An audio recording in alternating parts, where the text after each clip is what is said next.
Hello.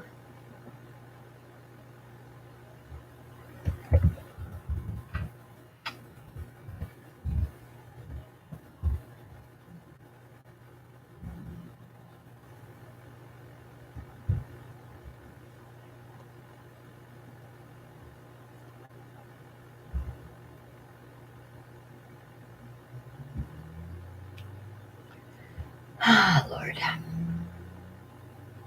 Hello. How are you?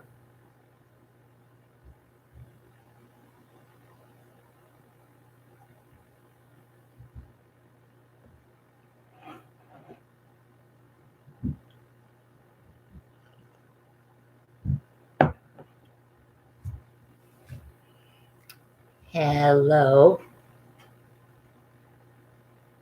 Hello, Lynette. Hello, Brenda. How is everyone? Ah, yeah. Can't complain. I can't complain.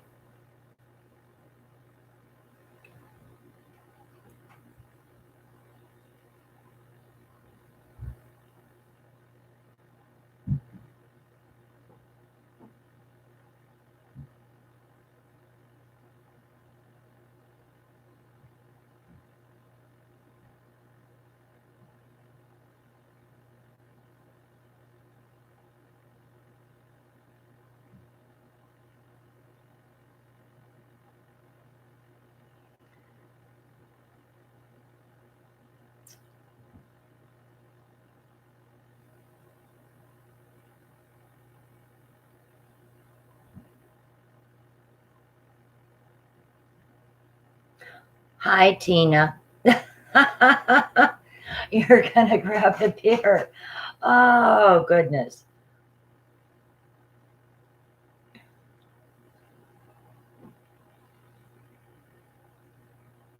Out of curiosity, Tina, what kind of beer do you like? I'm not really a beer drinker, but once in a while I like a Blue Moon. The one that has the orange. That one is actually pretty good. Yes, Lynette, we're good on food and we're pretty good on supplies. Hello, Stacy. The only issue, um, Lynette, is I found out, and so I put the word out on Facebook days ago, that if you have food stamps, you cannot order your groceries and pay for them online. And that really burns my butt because I'm in a high risk group. So basically, people are saying, like, okay, you should stay home. Well, I'm a homebody for the most part anyway, especially in the winter. Summertime, you'll find me in the garden, in the yard, working in the garden, just kicking back, doing videos. So I'm usually out there. I tried all these Walmart and Giant, and you cannot pay for your groceries with food stamps. Now, if you were going to pick them up, you could pay for them then, but I don't have a car. So it sort of defeats the purpose to say to me, oh, well, you shouldn't go out and get your groceries. Well, how am I supposed to get them? That just, oh my goodness, that just gets my goat. And I think another thing that gets my goat is some people who are just coming off with some of the kookiest stuff and saying like, oh, when there's a vaccine, don't get the vaccine. There's a microchip in it and this and that. And what did this one lady say to me? Not that many people are sick. This is all a government hoax. And what are you going to do, sheeple? Are you people just going to hide out in your homes? And another person said, oh, the government's installing 5G to control people. It's like, oh my God, where do you people come from?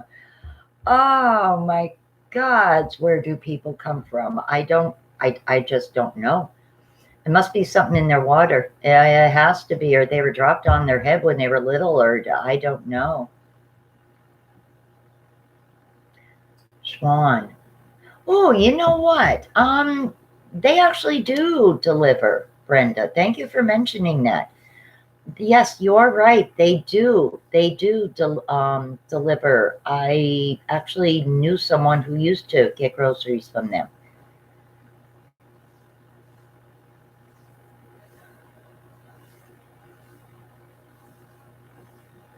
Stacy, do you have a Dollar Tree in your area or a Dollar General?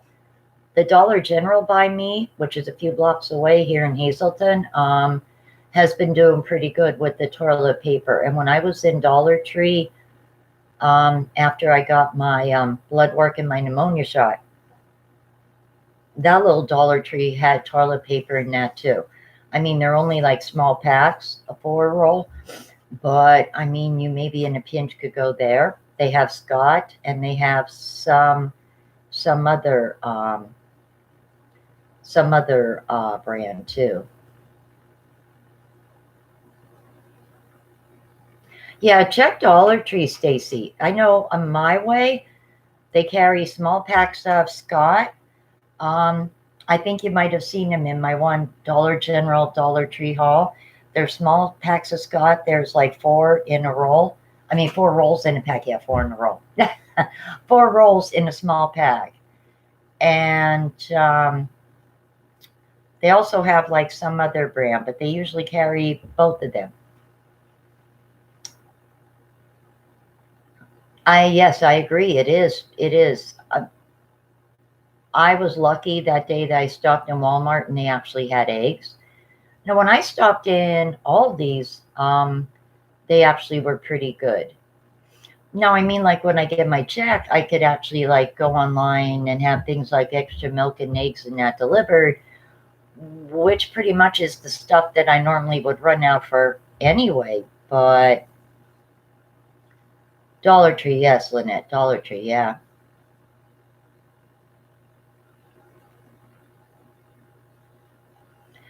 Oh, Rachel, I know you have the equivalent of dollar stores over there. Like, what are they, the pound stores? Do they have anything like that?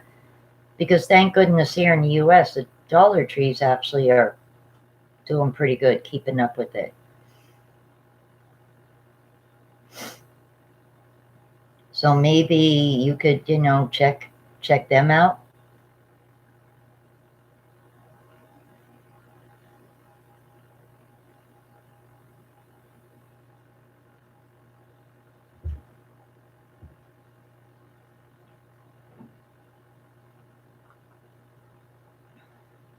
Mm. Yeah, you know what? I'm like that myself, Rachel, for the next couple of days. Um, I don't have the money to go online and order any damn thing, and least of all, money for a lift to get there.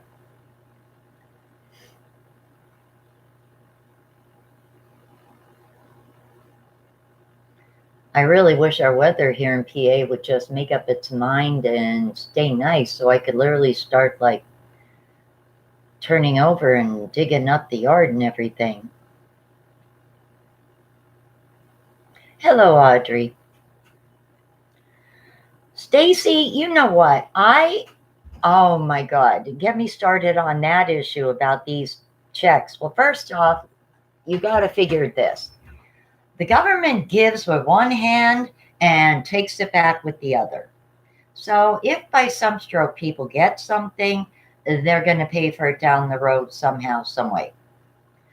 Now, I've been seeing different YouTubers talking about it. I will not make a video about that because I myself am honestly confused. And it seems every time you turn around and read something about it online, it's different than what you read the day before. So apparently there's different, I guess, models they're looking at or something, or they can come to an agreement. And from what I understood, though, and this really got under my skin, is that low income workers would get less. And I thought, oh, well, that's complete, pardon my language, bullshit. Because they're the ones that could really use the money the most. They're the ones more often than not that have children and that. And so it's like, why would you give them less? That just makes no sense. So I was reading something actually over this weekend where they're talking about giving Social Security. Now, here's the thing. Social Security and SSI are two different things. So I don't necessarily know that that would apply to me. I don't know. It's very confusing because every time you turn around, there's something different about it. But what I read yesterday was that they want to give everyone on Social Security an extra $200 through to the end of 2021. But now my first thought about that is, okay, so say we get 783, you'd be getting 983. But at the end of 2021, are they going to chop everybody's checks when they normally would get 7 something down to 5 something and leave us in a bind and do that for 2 years because they gave us this extra money? Because that would put a lot of people who are already struggling, myself included, because that wouldn't even be enough to cover my rent. So the government doesn't give you anything without having a back plan to take it off of you at some point, is my whole thing. I mean, yes, it's a blessing for many people to get that now, but when you think about it, they're going to be paying for it in one way or another. So now, like our way of thinking, Ronnie and I can't figure out what he would be eligible for because right now, Ronnie was let go from his job. 2 nights ago, he went to work and he was told there was going to be a meeting at 11 p.m. and all the temp workers, which were System 1 employees, were let go until further notice. And right now, they only have a company skeleton crew of people running the machines. Now, he already went on to Pennsylvania's unemployment website because they said that they waived that waiting week. So he already did that. And like it is, I don't know how to explain it. It's hard to figure out for somebody like in my son's category because like he's worked different temp jobs. So his income has varied over the years. And I don't remember, and he would have to go online and dig. But I remember one YouTuber I watched who talked about this stimulus check said that if you earn, if it was 28,000 or 25,000 or below, you would get less, which again just seems to be like penalizing a person who works a low-wage job. And that just doesn't seem right, in my opinion. No, I agree with you, Jackie. You're absolutely right.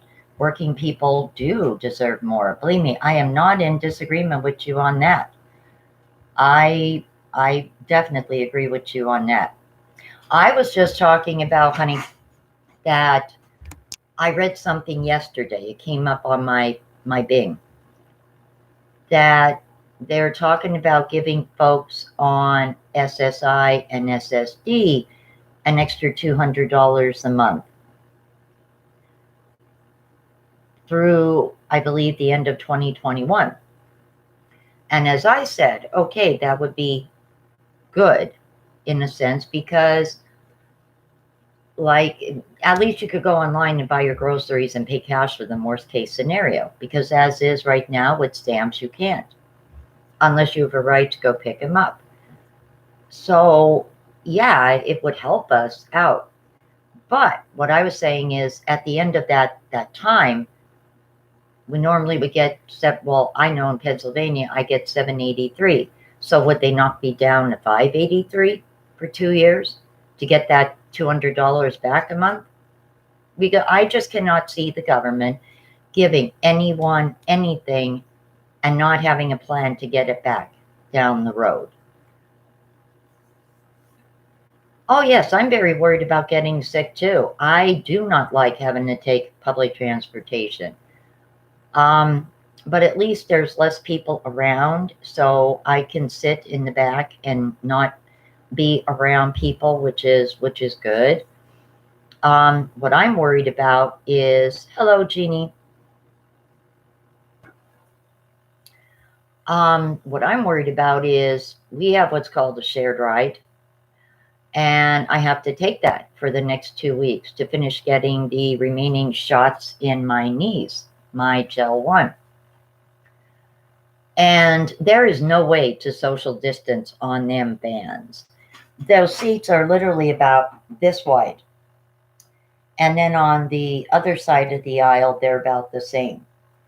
And there's maybe, I want to say, 8 rows with an aisle and then handicapped seats in the back. So, yeah, if there's a crowded van, you can't social distance. There's nowhere to go.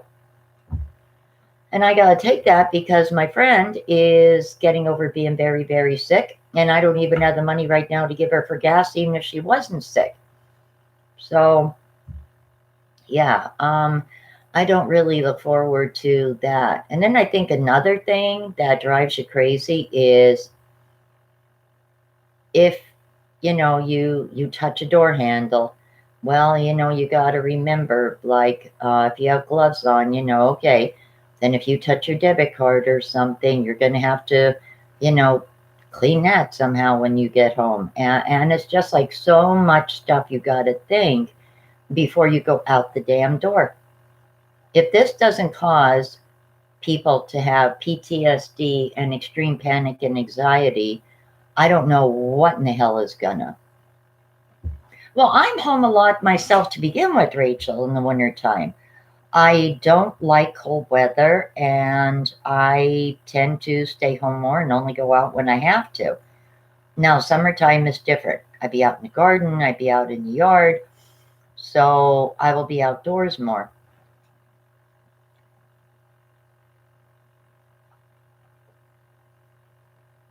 So I do agree with this thing about staying home.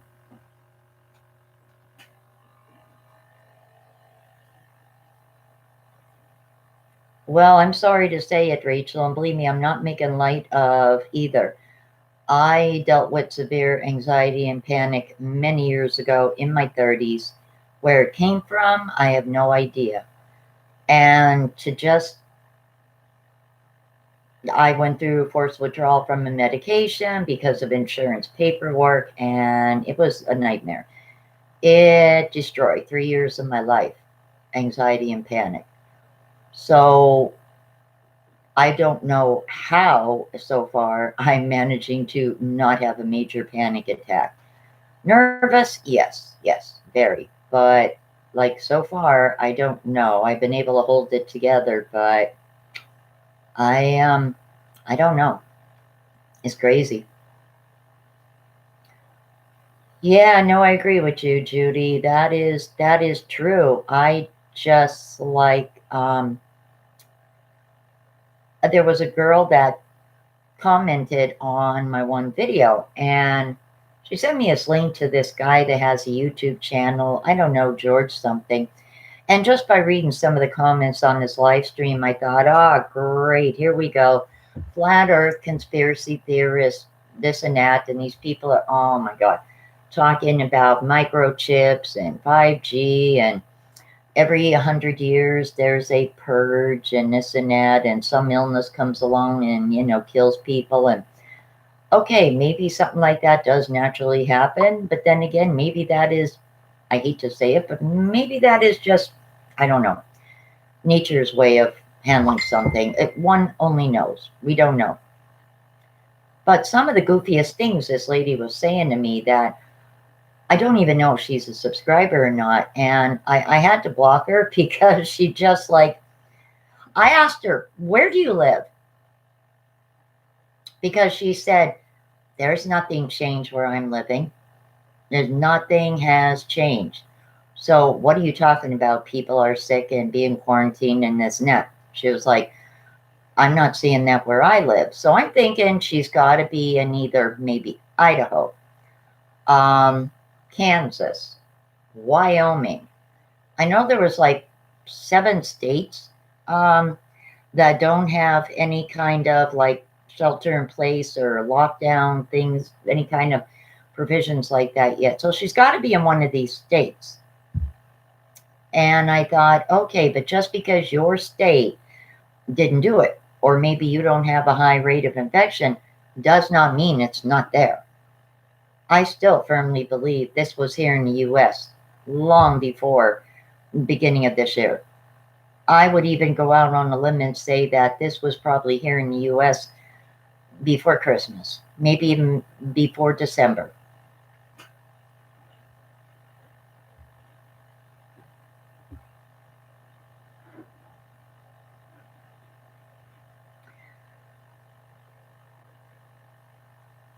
Well, you know what? I don't even have masks, Lynette, because I have gloves.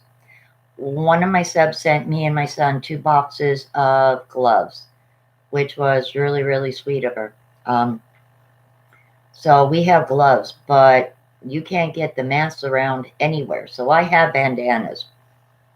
So, one of my friends jokes to me like, "Ooh, you look like you're gonna go in and rob a store." I said, "I don't care how the heck I look at this point. I really don't."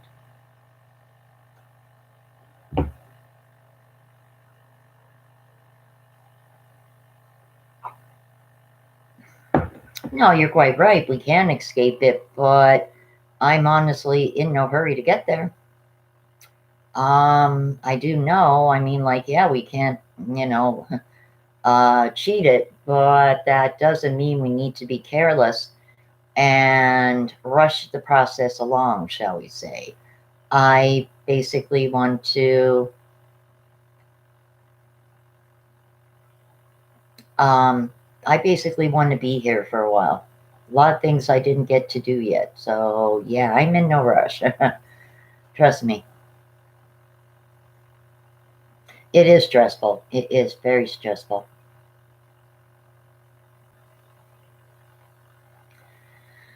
Well, now, see, here's the thing, Tina. I mean, my way of thinking is what in the hell? Okay, just supposing for a moment, step out of the box and entertain the crazy thinking of those kind of people. What would be the purpose of creating this elaborate hoax? And then what about all these people that, quote unquote, they would say that passed away and didn't? Then where are they? Like, it would be, like ridiculous that every country and every state and everything is like in on this big conspiracy. I mean, come on, people. Like,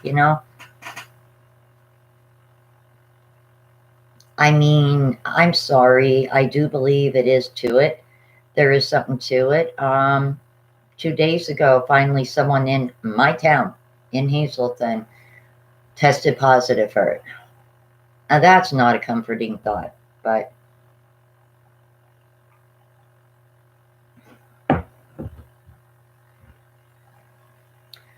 Mother's Day isn't until I think May, honey. I seen that video, Lynette. Yes, where she was folding it and then she took I think rubber bands and stapled them and she made a mask. I did see that. Yeah, unfortunately I have no rubber bands. I just watched that video actually. That is so weird you mentioned that. I literally on my phone, maybe about an hour ago, watched that video of that lady making that. Oh no, I agree with you, Tina. Yes, I do believe that too. It's been around. It's been around longer, and it's just like, yeah. I mean, because, and this is the odd thing, and I'm gonna jump back on tonight before I go to bed. Um, when I was digging around and really checking out a Reddit thread last week on the dark web, the deep web, shall we say, what is coming to light in our news now, the past few days, people were talking about in this Reddit chat. And someone mentioned bioweapon. Okay. So right off the bat, you think, oh God, here we go. Because there was a story going around that China took this virus and manipulated it, and then it got out, and this and that, and blah, blah, blah. Now, they were talking about patient zero, who they say got infected November, possibly even as far back as October. Okay. And I was reading, people were talking also about white supremacist bioweapon and thinking like, oh, great, oh, great. Well, what shows up in my newsfeed 2 days ago, I believe it was Friday, that white supremacists wanted to get their hands, I guess, on the virus itself and use that as a weapon against people. So it's weird that things that are coming up now in my feed, my news feed, on my Bing and Net, and just coming up in the news in general, I seen like a week ago, people were talking about on the dark web. And I'm thinking, okay. So I think I'm just going to jump on tonight and just see what people are talking about and what they're saying, because now Russia apparently is offering its help. And I never thought I would see the day that that would happen. But yeah, Vladimir Putin did offer help. I know, Stacy, and I showed some empty shells in that too, but that is exactly what hoarders did. They wiped these Walmarts out, and it's ridiculous. Not just Walmart, other stores around the country. I mean, like I've seen videos of Kroger's. I guess that's how you pronounce it. We don't have that chain here. I've seen videos of other stores like all throughout the country being like that. So, you know what? Hand sanitizer, yeah, I'm not even seeing that in Dollar Tree right now. I have enough, I would say, probably for like a good month and a half at least, but I'm keeping my eye out in the event I could, get some extra. Well, I'm sorry, Rachel, I didn't mean to ignore you. Well, happy Mother's Day, sweetie. Yeah, our Mother's Day isn't until May. I believe it's, May. I mean, I was just thinking the other day, what kind of an Easter is this going to be? Where people can have their family over. And what kind of holiday is it going to be if you can't spend it with your family? What, everybody eat dinner in front of their laptop? I mean, you could, and it's a good thing to stay in touch with your family, but like, isn't it crazy how something we can't see has brought the world almost to a standstill? I never ever expected in my lifetime to see something like this, put it that way.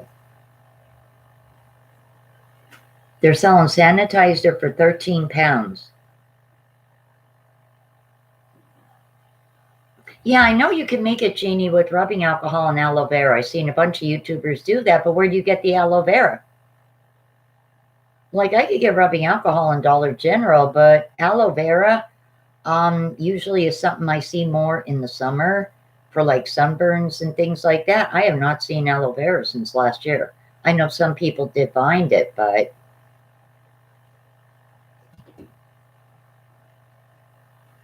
well, now see, we have state liquor stores here, and our local governor closed them. But he's thinking about reopening them because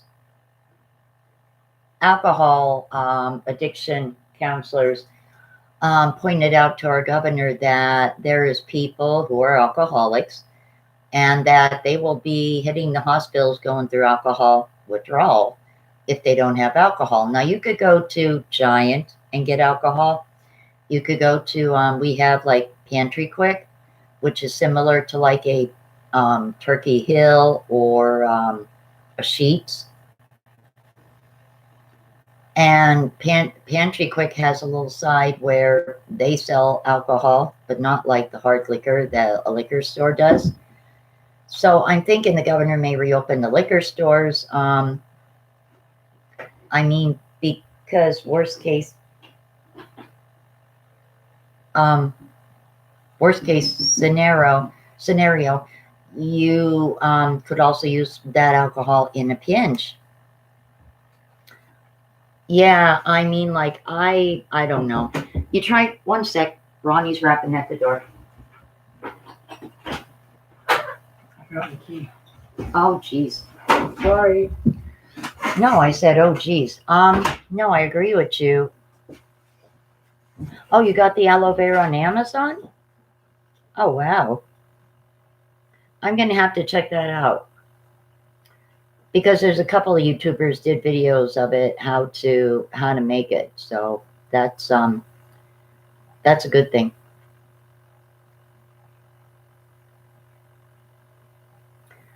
Yeah, I mean, you know, is it something that we really have control over? No. The only thing we have control over is how we react to it. And I think it's smart to stay away from people for the time being. And some idiots want to be laying on a beach or whatever, that's on them. There was another thing popped up in my news today. Some of these kids down in Florida that were at some spring break thing, well, they all tested positive. And I thought, well, geez, now I wonder why that. Brains, you know, these are the generation that will eat Tide Pods. Or maybe their younger siblings were the ones that ate the Tide Pods. So what do you expect?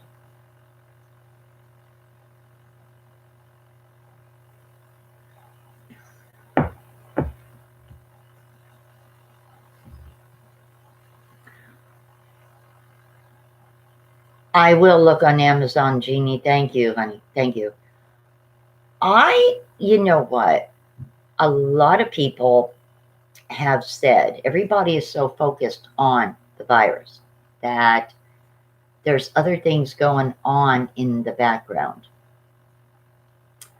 And I was thinking the primary, the election, but what exactly may be going on in the background, I'm not 100% sure. I don't know. I don't know. Well, honest to goodness, yes, seriously. I mean, they're a stupid, some of them are very stupid. Now, not all, but some of them would have enough common sense to, like, on spring break, stay home with their families. But the other ones who think that, oh, this is all nonsense and went to the beach and this and that, partying it up, well, now they're in the hospital. They tested positive. And it's like, well, boy, I wonder why. You said there was no such thing. How could you test positive for it if there's no such virus? And so I said, well, what do you expect from a generation or maybe their siblings who are eating Tide Pods? I mean, there is literally something going around called the Corona Challenge. And people are going around licking doorknobs, licking elevator buttons, licking toilet seats. What does that tell you? If that is the future of this country down the road, a generation like that, the world's doomed. The world is just doomed. Doomed. Just let a meteor come, destroy everything, and just be done with it.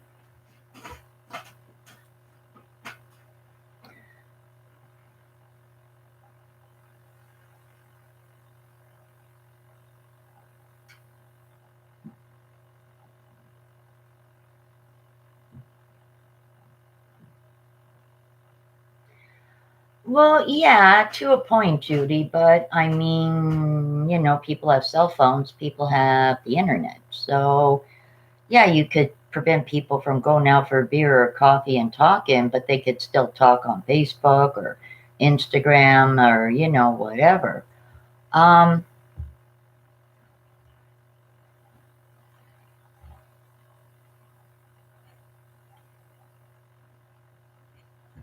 Yeah, I know. Over in the EU, I know. I do get a lot of news pops up in my feed, the BBC and that. I do get a lot of clips about what's going on over there.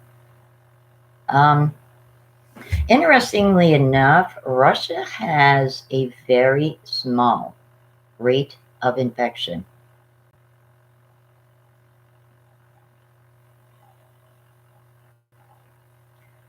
That is true, Tina. That is true. Well, it's not all of them. It's the I don't know, the wild ones, the careless ones. Um, and they're the ones, unfortunately, that would go back home and probably get their parents and their grandparents sick. And then when it happens, they'd be like, well, I didn't do that. They were going to die anyway, or something heartless. They come up and say, like, I'm not responsible for that. They don't take it seriously, I think, because there's so much misinformation around. That's honestly what I think.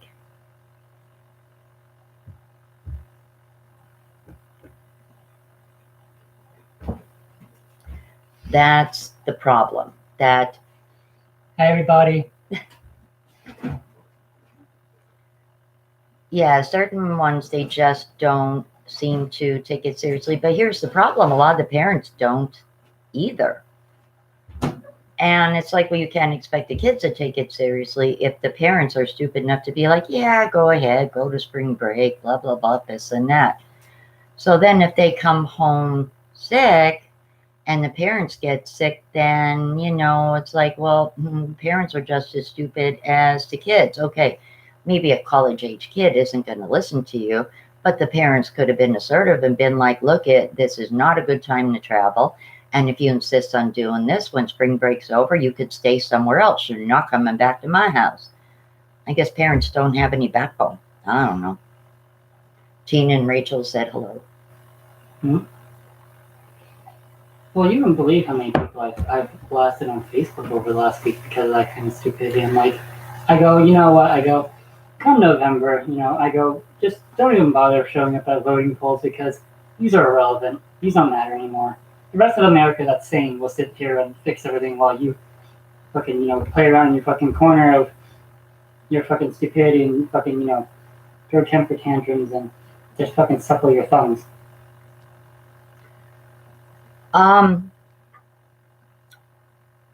What the heck was I going to say now? I just lost my train of thought. I just completely lost my train of thought. That actually happens when you go through doorways because it said that for whatever reason, leaving one room and entering another and going through a doorway, it somehow like resets your brain. Well, that would explain why you go to do something and then you forget that you came in to get something, or yeah, I see that, but I'm sitting here. I was going to say something and now it's totally gone. Blonde moment just went deep. It'll come back. When you're Yep. done, when you're done with the stream, it'll probably come back. Yep. Whatever it was, it just woohoo, flew the coop.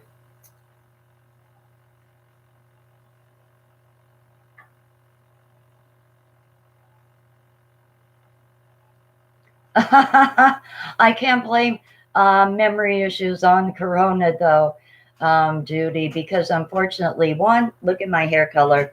I am one of the first people who do make blonde jokes for myself because sometimes I just do have them moments. Sometimes I think it's honestly just because I have so much going on in my head. And sometimes I even have a hard time actually winding down to go to sleep. And I'm writing stuff down because gears are going in my head. And it's just sometimes I just wish my brain would just be like, okay, night, night. Why don't you just admit that you have ADHD too? I don't have ADHD, honey. I think it's just that I get ideas going in the back of my head and when I start breaking things down on paper, Mhm. I just start going like more and more and more. Yeah, but that's a characteristic of ADHD, though. Really? Mhm. Oh wow. Have you actually ever gotten actually really tested for it? No, never did. Then you wouldn't know if you have or not. That is true. I know I do have a touch of OCD. I'm paranoid about water on counters. I told you that. Yeah, I know. I grew up with you. Yeah, blondes have more fun. Um, yes, I could say I did, but I don't know if I necessarily had more fun, considering most of my friends were either blonde or brunette. I only had one friend that was a redhead. So I'd like to think that the fun I had was kind of equal and proportionate to the fun that my friends were having. So I'm just going to leave that subject at that. Yes, I do on occasion have a brain fart. Yes, I do. I do. Yep. Yes, I do. Oh, sorry, no, you know it's absolutely deplorable and disgusting. What? Molasses. Molasses is actually good in certain recipes. Yeah, but like it itself, by itself, it's like this. Oh, well, yeah. You know what I gotta make sometime? You have to eat a piece of shoe fly pie. Wet bottom shoe fly pie. I thought I already did. No, that was years ago. Well, yeah, you might have years ago. That's something I might make one of these times. Friggin' wet bottom shoe fly pie. My gram used to make that, and oh my gosh. I had blonde hair when I was a little girl, and by the time I hit second grade, it was like a dirty blonde, almost light brown. Same thing happened with my oldest son. He had white blonde hair. And my oldest granddaughter had very thin light hair. She was like a little baldy when she was born, and her hair was very light. When she got to be in like about fourth grade, fifth grade, her hair got darker too. And that's basically what like happened to me. And I was in seventh grade when I colored my hair because I hated my hair like that. Just no, I didn't like it. And my mother threw a fit. But I, yeah, was always, I guess, a little headstrong, was like, nope, I don't like this. So, yeah, I went and freaked her out when I don't came like out of the bathroom. And my mother was like, what did you do to your hair? And I'm like, well, what does it look like I did to my hair? You lightened your hair.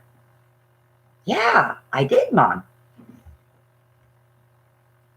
She was not happy. She was not happy. I've had my hair black. Black doesn't look good on me. I have my hair red, depending on the shade of red.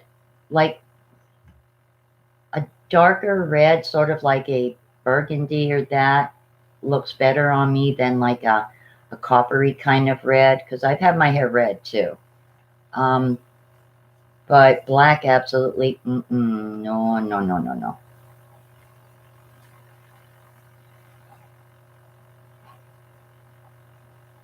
I'm glad you brought up the topic of food banks, Rachel, because I don't know if any of you guys are sub to the Purple Penny Pincher, and I was getting caught up with a few of her videos this morning, and she was in her car, and they were doing like literally where they have everything bagged up and they put it in her car. So I'm going to call my food pantry up tomorrow. I'm not eligible to go actually until April, but I'm curious to see, are they closed or are they going to change it where they will have everything bagged and maybe just let one person come and get a bag at a time? I don't know. I don't know, but definitely food pantries and that are going to have to change because a lot of them have older people that volunteer. So yeah, they're probably going to have to go that route too. Well, I'm glad, Rachel. That's good that you're getting help. And nothing wrong for people to get help when they need it. Oh, they deliver it for you. Oh, that's great. That is great. No, see, the food pantries here, you have to go get. And of course, most people have cars, so that's not an issue. Um, I mean, when you have the money, you could take Lyft or that.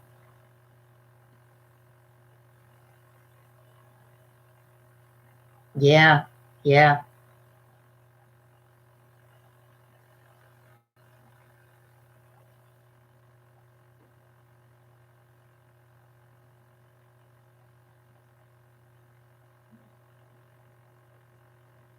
There's a lot of food banks over in the UK, isn't there, Jeannie?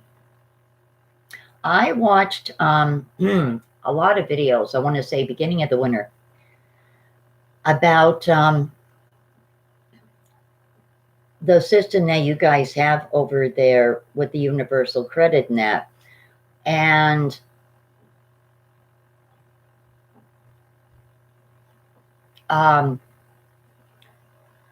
I noticed that there seemed to be, like, whether it was Scotland, Ireland, London, these offices all look the same, the job centers and these food pantries. And they had like this yellow and green like design on the door.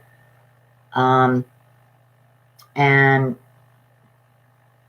people were going there, like, I want to say maybe 2 times a month or so.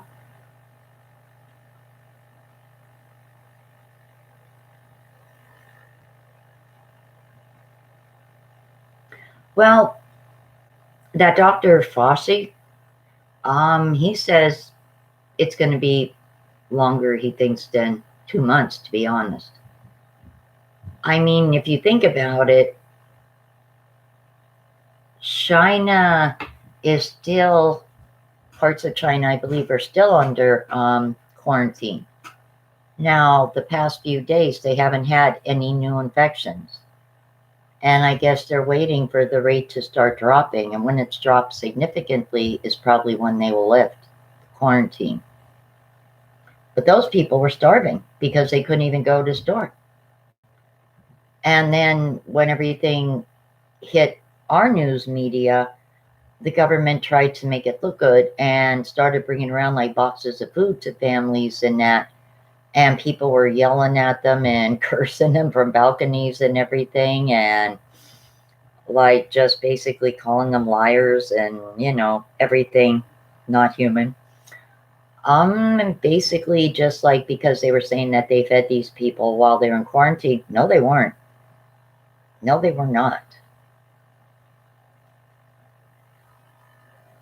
Yeah, I'm sorry, but my understanding of that universal credit, it seems that many people get less than what they did before. Universal credit was adopted, and it just seems to not really benefit. It may benefit the government, but it's not benefiting the recipients. That's what I gather. I've watched a lot of videos on YouTube here about it. It does not seem to be beneficial, really.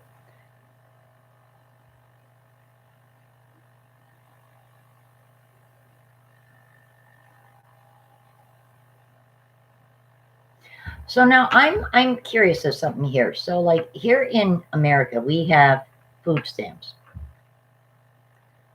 But over in the UK and in other areas like countries like Australia and that, I'm assuming that you guys don't have food stamps or anything like that.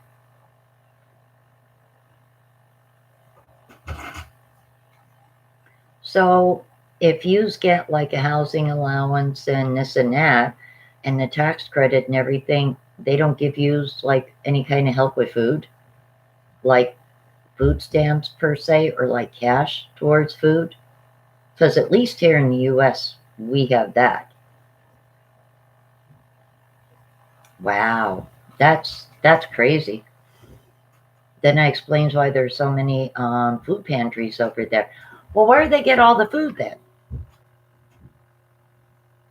Where do they get all the food from?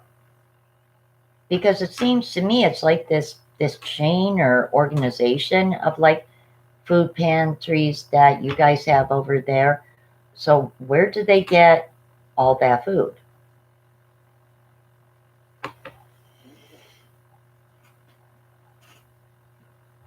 Oh, I know, Tina. No, I'm looking forward to spring and summer too. Donations. Okay. I'm looking forward to spring and summer too. I can't wait to start working in the garden. Yes, I'm keeping my fingers crossed because one of my friends and I, we were planning on hitting the road and going to the stadium tour, either in Pittsburgh or Hershey with Poison, Def Leppard, Motley Crue, and Joan Jett. There's still tickets available. But with this right now, coupled with the fact that Bret Michaels is a diabetic and most certainly would not be, doing anything like that because of that, it really leaves it up in the air. Is that tour going to even happen?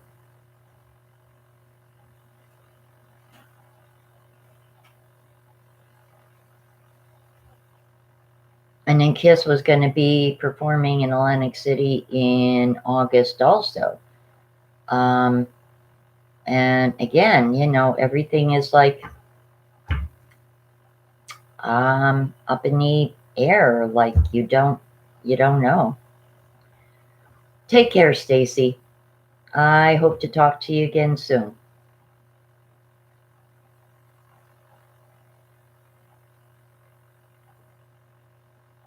Oh, that sounds interesting, Jeannie.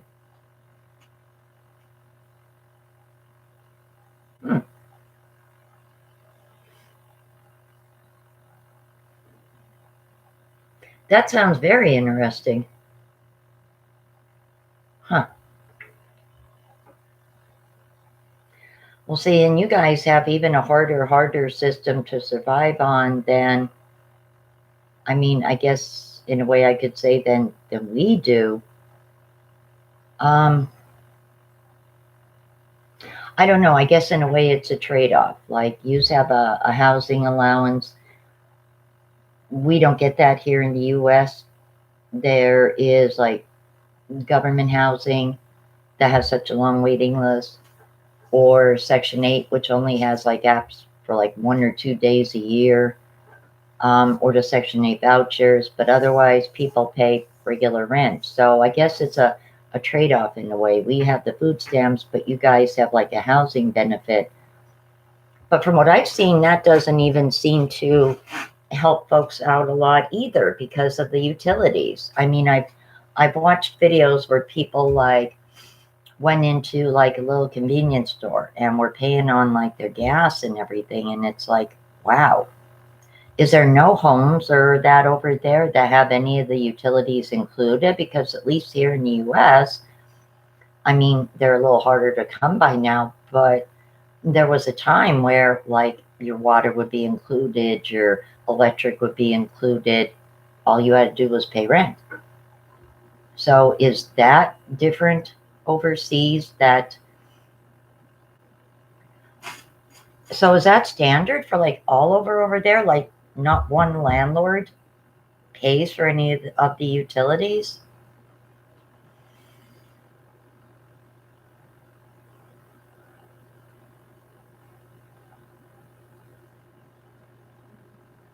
Oh gosh. Yeah, oh no, yeah, Judy, I could imagine. I could imagine. Are any of them into any video games?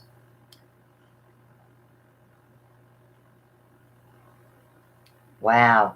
Now, see, here in the US, and I remember this when I was a little girl, um, it was quite common to like rent an apartment.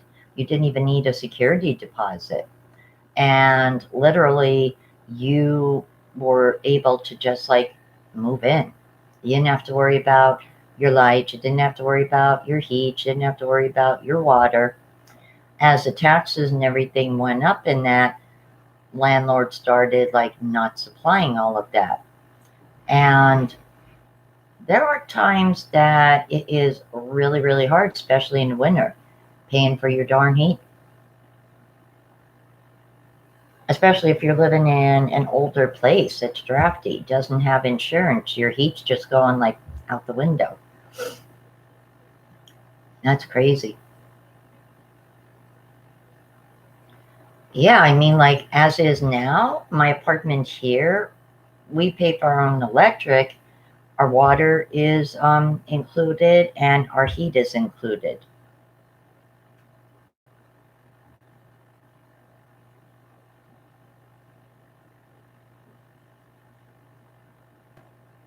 Yeah, see, that would drive me crazy. That would drive me absolutely positively batty having all them bills every month. Yeah, no, no, no, no, no, no. No, that would drive me absolutely nuts. And I'm not big on gas to begin with. I don't like cooking with gas. I had gas years ago. We have gas heat here, but I have an electric stove.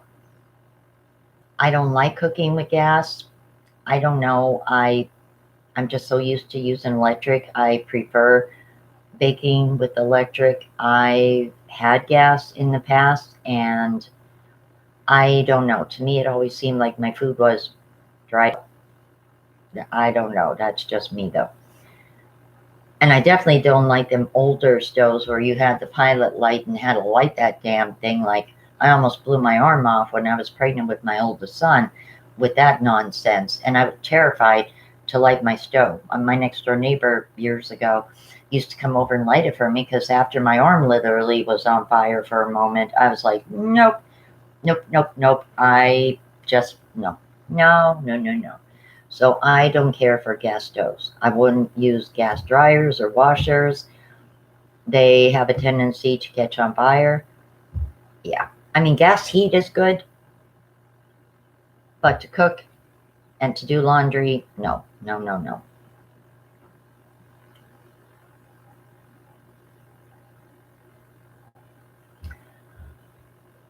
Yeah, well, that is true. Yeah, see, me too, Jeannie. I like electric stoves too. Just I don't know. I don't have anything come dried out, but in the past, when I've used gas, and I've tried to adjust for the difference with gas and electric, and I had food that came out dried up, and I was like, no, don't like it. That is true about people sneezing and coughing. I have allergies. I have year-round allergies, and I could be fine for a few days. And then maybe just randomly, something in the air will make me sneeze and sneeze bad, like 3, 4 times in a row. Then after I sneeze, I'm coughing because I have that tickle in my throat from the sneezing. And you want to see people look at you like, and it's like, okay, good. I want you to stay away from me though. So I'm not upset that people are backing away. It's like, okay, you're not 6 feet. Okay, yeah, there you go. There you go. No, that's 7 feet. That's better yet. Go. So it's like, yeah, I guess if you want to, and I know it's a terrible thing to say, but if you want to have people keep their distance, then whip out a tissue and just start pretending you're coughing into it or that. They will up and make sure they get far away from you. Now, what they're doing in my rheumatologist's office is they take your temperature before you go in the building. And I was watching something earlier before I started the live stream that in Italy now they're going to make it that one person per family can go grocery shopping. And they take your temperature when you go in the grocery store. But what if these stores don't want to get these thermometer, whatever kind of weird thing it is? It's like, I don't even know where you get them. What if these stores just say, oh, screw all this and shut down? Like you're there to try and make a little bit of money selling food, and now you got to play a doctor and take people's temperatures. Like, and I don't even see what does that even have to do with anything because people could still be contagious, not have a fever. That is the time when people will actually be asymptomatic and contagious. So not having a fever doesn't mean anything. Hello, Heather. How are you?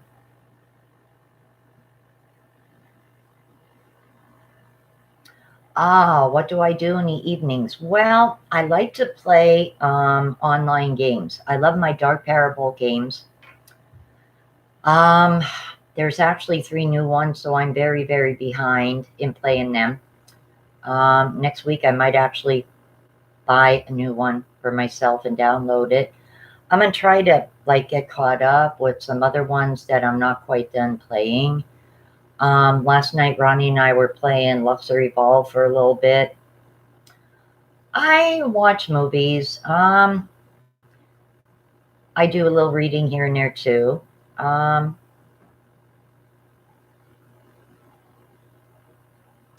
a little bit of everything. I'm fortunate though in that having a channel does occupy me in a good way, my mind. From like planning a video, what I'm going to be doing, and just, going through the whole thing of like filming it and editing it. Altogether, sometimes that takes sometimes 3 to 4 hours. So it's good to have something like that to focus on and just not be thinking about those those things out there that you hear. Um, so I'm lucky there. I was actually thinking maybe um, next week sometime. Well, this week coming up actually. Maybe the end of this week, I would do like start doing a playlist of like, I don't know, not even just like different things that you could do while you are home, whether self-imposed or you're forced to be there. And maybe like different things I could find free, um, that would help people out, things that they could do, or um, that would help them. So I'm thinking of like doing maybe a playlist of videos like that. Um, just different things. And I enjoy chatting because I also think that it's important for people to have someone to talk to. I mean, like me and a few of my friends, we have a group chat on Facebook, and we try to touch base at least once throughout a day. But, for people that are by themselves, I mean, and maybe they don't, have a lot of friends or that, I'm thinking that is nice to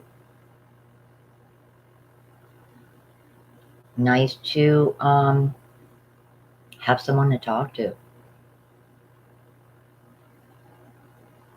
Yeah, are they special thermometers? Because I've only seen them like very quickly. I know they're not the ones that my doctors use. So I don't know what in the world kind of thermometers they are.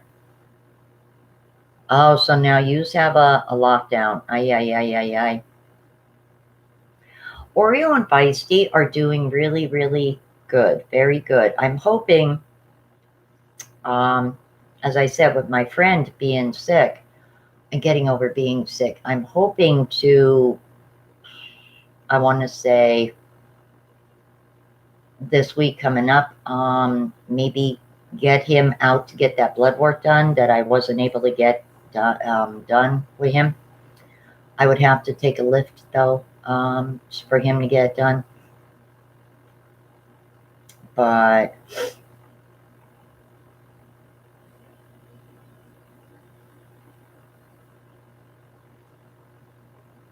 yes, I listen to music too. Absolutely. Absolutely. I mean, there is, when you really start thinking about it, a lot of things you can do. It's not as hard for people like me that are a bit of a homebody, certain parts of the year.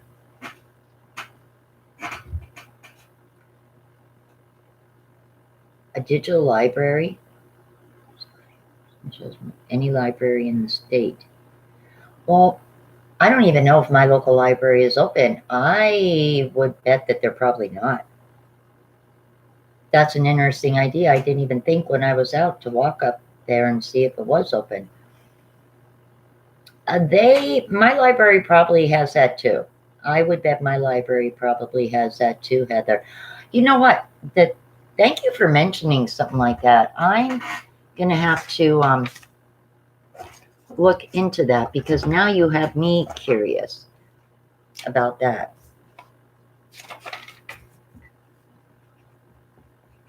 I am definitely going to have to look into that.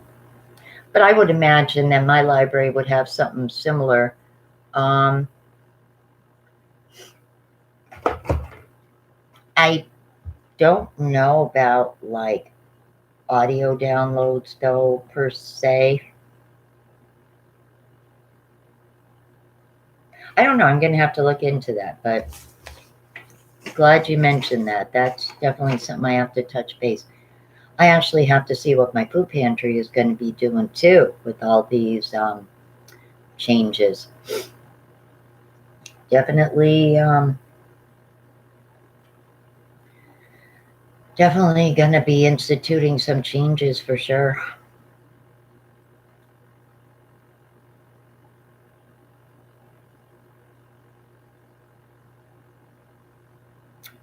I wanted to ask you guys. Well, there is podcasts you can listen to for free, and actually, I'm going to touch on that when I do that new playlist. I'm going to touch on that. There's actually a couple of different sites that have a variety of podcasts that are really, really good. Everything from like documentaries, some are like sports, some are political, and some are true crime. Some are more like, certain like bands or musicians, a lot of different ones. Podcasts are interesting too, but I will look into that on YouTube. I didn't think about that. I always wanted to read for one of them. I always wanted to do that. I've had like audiobooks over the years, and sometimes, like I had read the book, but then listening to a certain person read it, and I'd be thinking, you don't sound like the right person to read that. Like, I don't know. I would read that differently. I would like to try that. I really, really would. I am going to have to down the road look into that because I would honestly, I think, enjoy doing something like that. I really, really do.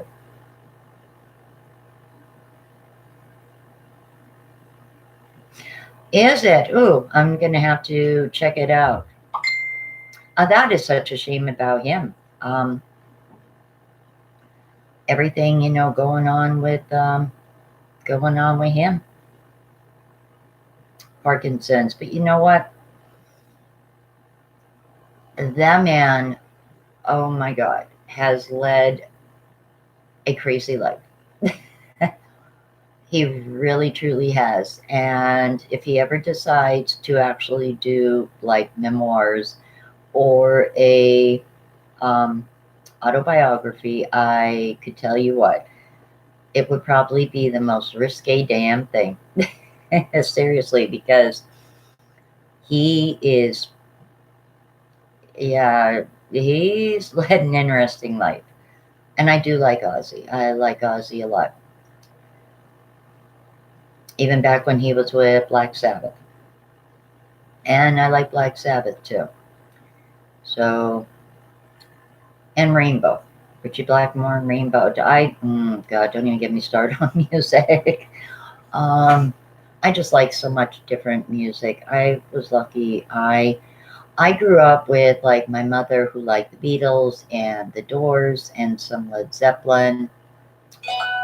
And I was listening to like music on the radio, which was like Bread and America and Electric Light Orchestra. And then my grandmother listened to like big band music, like Count Basie and his orchestra. That might surprise some of you guys that I know who Count Basie was and the Andrews Sisters, because my gram used to listen to those big albums she had of them. And I always found big band music to actually be relaxing. I've watched so many like older movies and seen couples like dancing and everything, like set in the 20s and stuff. And I thought that must have been amazing to be able to like go out dancing like that and to just have fun. Like nobody dances anymore. Like even when I was in my 30s, there was still a few bars here in town had small dance floors. And like, yeah, the women would dance and men would all sit around and talk while we were all dancing. But even so, people were dancing, and it's just not something that couples do anymore. And I think that's kind of sad. Like, my grandmother and grandfather obviously enjoyed it when they were young because they used to tell me about different ballrooms they had gone to and this and that. And so it held a lot of good memories for them. So I can listen to like big band music and actually find it relaxing, oddly enough. And I know my grandmother and grandfather have fondness for the Andrews Sisters. And the one song I kind of figured out when I was young that was like their song, apparently, Don't Sit Under the Apple Tree. Cute song, but yes, Janis Joplin, absolutely. Yes, Kenny Rogers. Yeah, my grandmother and my mom loved Kenny Rogers too. Like my mom used to like Engelbert Humperdinck and Tom Jones. And so I grew up listening to like this variety of music and just loving music in general. I mean, definitely could take your mind off of terrible things. Blondie, absolutely. Debbie Harry. Yep, Debbie Harry. I have to admit, she has aged very gracefully. I seen actually pictures of her, I want to say about 2, 3 months ago. And she has aged really, really well. And her voice is still really, really good. I admire that in a lot of singers, that they're able to retain a lot of their vocal capabilities as they get older.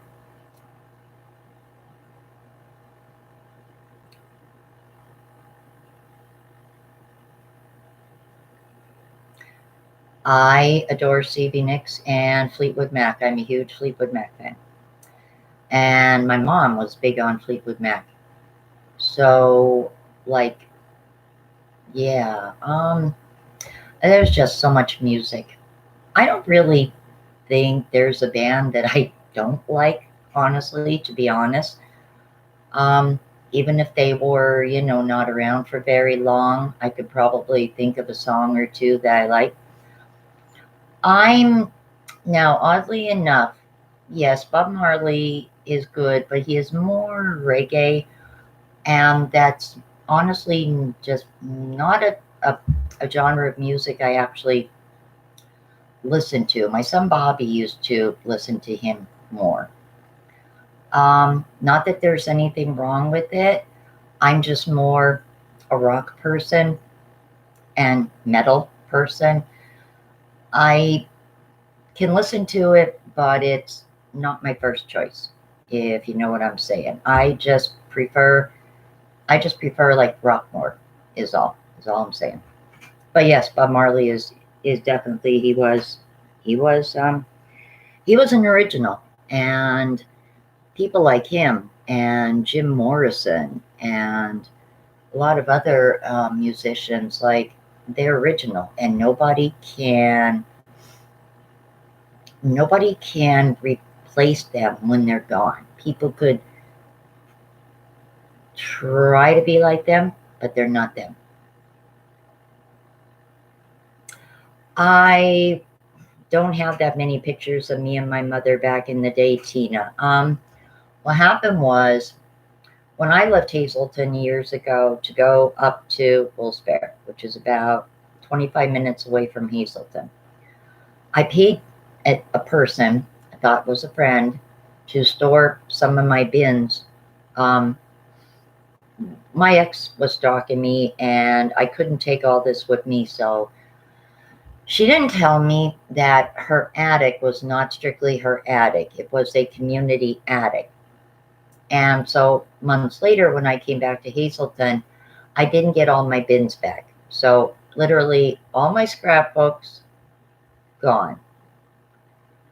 So I don't have any pictures of me and my mom from back in the day, like when I was a teenager and that younger. They're gone. They were gone. Like all my CDs were taken, all my DVDs. I was able to replace them over time, but the pictures I can't replace. So I have no pictures of like when I was a teenager with my mom. I wish I did, but I don't have them. They were gone. And the thing that irritates me is, why would you want someone else's memories? They're not your memories. Why would you want them? I had the name Rhiannon picked, Heather, if I would have had a girl. I had the name Rhiannon picked. I had the name Chantel picked. But I agree with you, Tina. Yes. Because I had pictures of like all my grandkids too, as they were babies and they were born. And pictures of my sons when they were little. Pictures my mom gave me when I was a baby. The only two pictures of my grandmother and grandfather I had were in those scrapbooks. I don't have them now. So yes, I put it out there in the universe that whoever had that and like, I hoped that, because I had clothes went missing too. It's like, I hope you wear those clothes and I don't know, you get crotch rot. And I hope like, my photo albums, like you get, like a hand infection or something from touching my scrapbooks, creeps. I don't know. Any kind of crazy thing I just put out there in the universe. Like, I hope you all choke.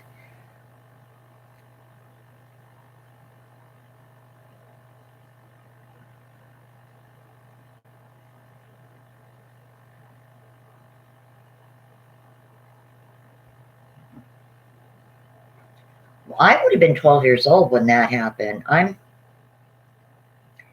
swine flu in 76. 76, I was just finishing 6th grade, going into 7th grade.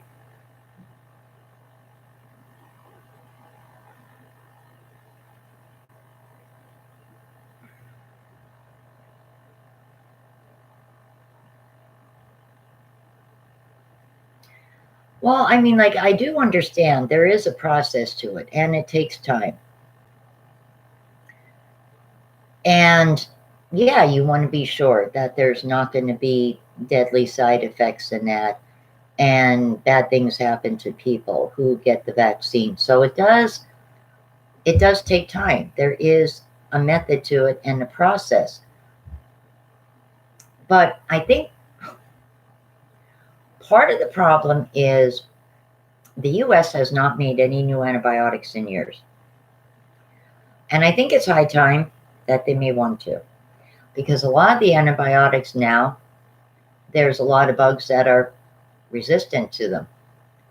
And I remember reading as far back as 3 years ago where they said that, these labs should start working on new antibiotics because there's going to be viruses come along that our antibiotics are going to be ineffective against.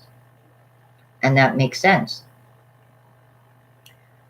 But by the same token, do you want something that was just maybe rushed through because it was tested on 20 people No. Maybe something that was put through 3-4 different trials and everything that you could actually like read about in that. Yeah.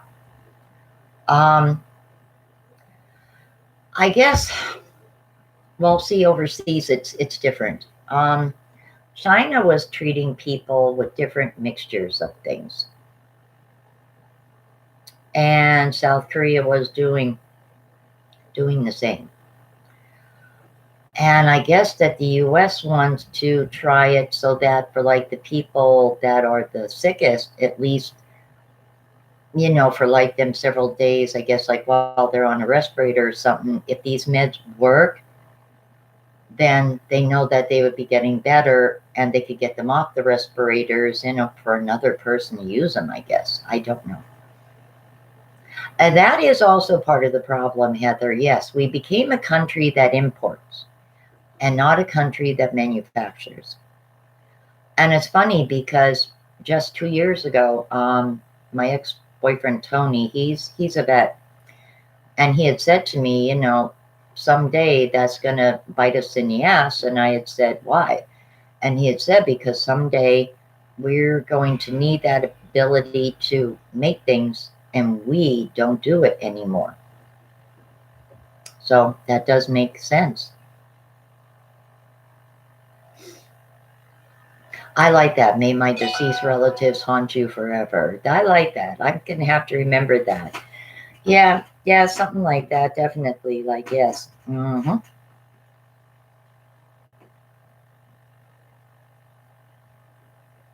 I agree. Well, see, here's the flip side to that. And people say that if we were to go back to manufacturing everything, we would pay an exorbitant price for everything because we pay American workers higher salaries and their insurance and this and that. And they said Americans wouldn't want to pay, for example, what a TV would cost if it was made 100% here in the US. That is the downside to it. And I don't know if that's true, but that's what I have read online. The argument for that is that Americans won't pay that extra for something. So that is the argument as to why companies started having things manufactured overseas, because they pay their workers lower salaries. And then another reason too is that unions came into the picture, and I guess like changed the landscape of how people, you know, what they were working for, wages and this and that. So that apparently too had something to do with, again, business being sent overseas. I don't know if that's true. I guess in a way it does make sense. I just don't understand, why is our medication being made over there? When we do have the ability to make meds here in the US, there are some. But why is more of it made over there? I find it hard to believe that that's cost effective.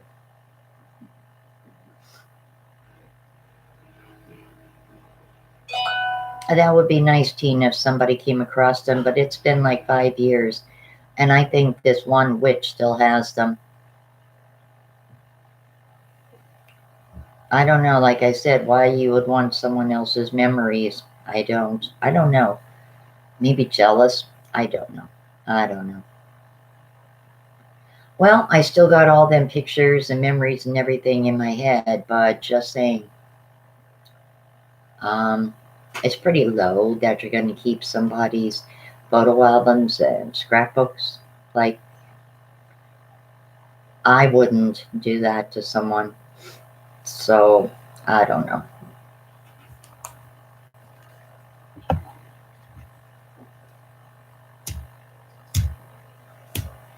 I mean, I think it would be good if we did manufacture more here in the US, obviously.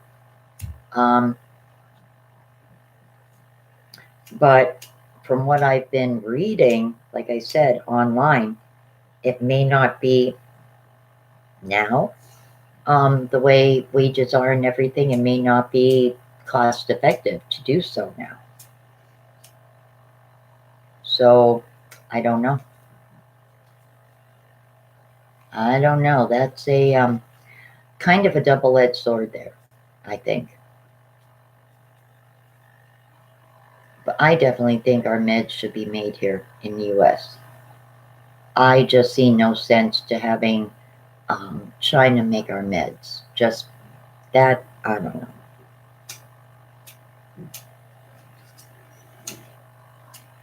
That just seems so, I don't know, backwards to have all your medication made overseas. And I don't know.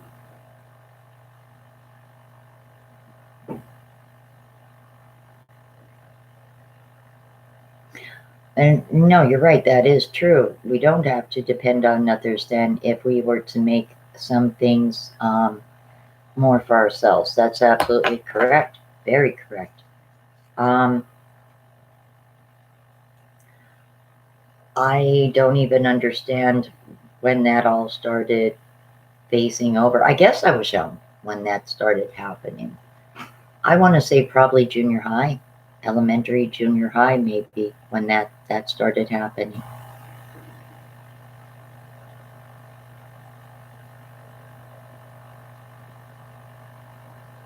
Yeah, now that's another thing. Yeah, why would you send pork to China and have it shipped back? That is ridiculous. I never understood that either. I don't know either. And because here's the funny thing, usually like we have things made overseas, so the cost is kept down. But when it comes to medication, there's a lot of people out there that pay out of pocket for their meds. And, you know, they can vouch that just because something is made overseas doesn't mean it's being sold for, you know, cheap. I mean, there's even some generics that are very expensive. So you could imagine what a name brand medication is. So that kind of shoots the idea down that, well, they're cheaper if they're made overseas. No, because then when they get back here in the US, something happens that the prices go through the roof. And I'm sorry, I hate to say it, and some folks might disagree with me, but I think this ridiculous war on drugs is just a complete and total waste of time. I remember seeing videos about this when I was in elementary school and junior high. And this war on drugs succeeded in doing absolutely nothing. And to blame people that get prescriptions for the opioid epidemic is completely and totally wrong. There is such a tiny, tiny percentage of people that have prescriptions that abuse them. Most people that have been on them long term use them to maintain a certain quality of life, and they don't abuse them. So this war on drugs is more about fentanyl and heroin and meth and all those category of drugs. But they lump it all together, and it gives the average person the impression like, oh, God forbid, if you have a script for a painkiller, well, you're a drug addict. And it's like, no. And they've gotten so ridiculous with that some of these pain management places, I mean, like, you know, like, oh my God, would call people in just, you know, randomly, and like, you have to go so they could count your pills. And it's like, okay, who the hell wants to be on call? You could be shopping or something, and it's like, well, they expect you to come in like an hour to count your pills. Yeah, okay, get banned. I had an issue where my insurance wanted prior authorization for my one script, and I don't even take it every day. And so I just said, to hell with it. The pharmacy gave me the option to pay for it, and I paid for it. I just said, like, yeah, not dealing with it. So just easier. I'm not sure what Ronnie is doing. You like hearing him bitch about, I don't know. Let me see. Ronnie, people want to know what you are doing. Yes. Because one of my subs said she likes to hear you bitch about the injustices of the world. He said he is busy playing Final Fantasy.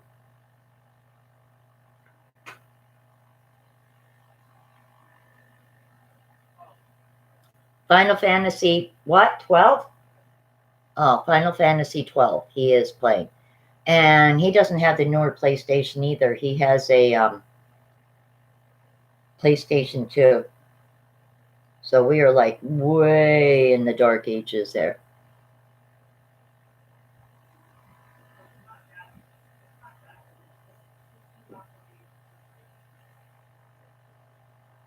In a few years, though, PlayStation 2 will probably be obsolete. However, I do know somebody who was willing to give me a good deal on a PlayStation 4 when they get a PlayStation 5. So my lighters are all dead, guys. So give me one moment here. I'm doing the old-fashioned method of using my stovetop.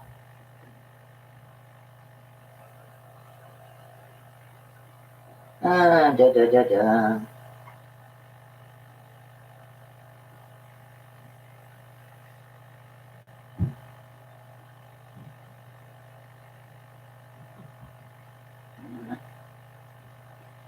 Now, if everybody's wondering where Oreo and Feisty are, Feisty is in my room. I know that.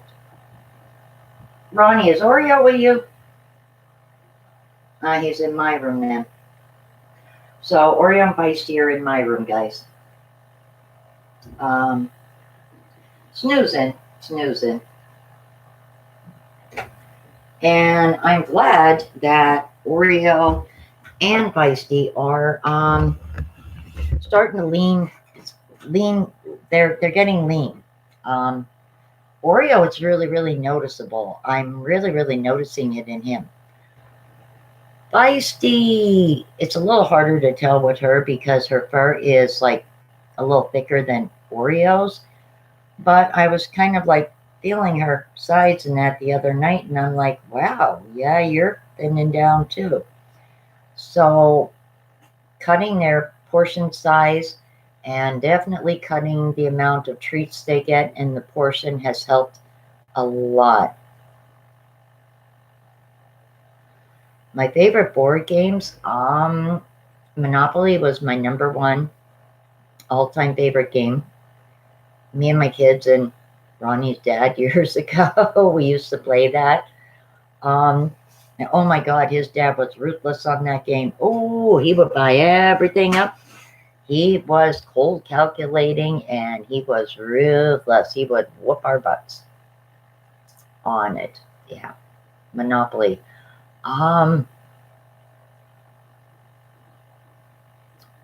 Trying to think, God, it's been so long since I actually played a good board game. Clue. I do remember playing Clue. I used to like that one a lot.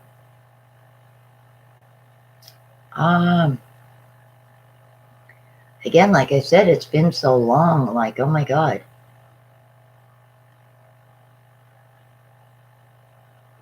They're the only two that come to my head. Now, when my kids are little, Don't Spill the Beans, Cootie, the little Cootie Bug, Mr. Potato Head, Mrs. Potato Head, what the heck? The one with the ice cubes. I forget what that one was called. Then there was Ants in the Pants. There was another one. Battleship. I used to like that one. I got that from my oldest son.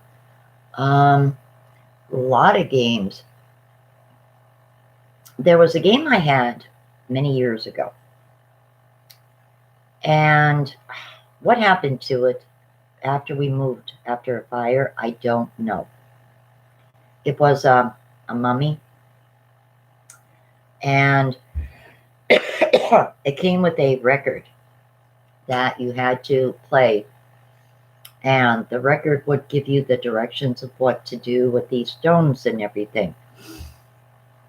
Well, weeks ago, my son Bobby found on eBay someone selling this particular game. And a game that I think was like under $10 back in the day, they're selling for like $150. And I'm like, oh my God. I wish I had hung on to some of these things, or had the room to anyway. When I got my Barbie doll, my mother got me my first Barbie doll. My Barbie was brunette, not a blonde, she was a brunette.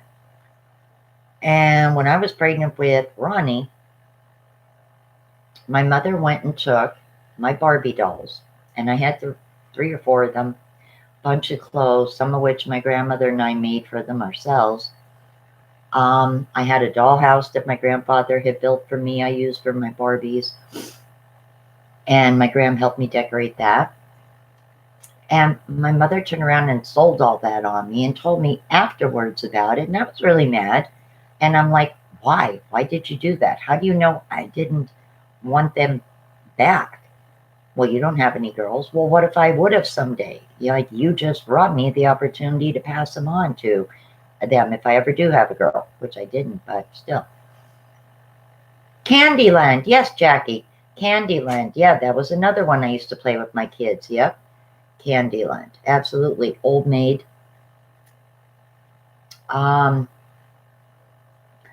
I remember having Light Bright, and I had an Easy Bake Oven.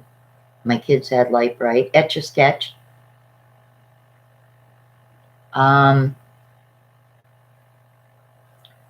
Just so many amazing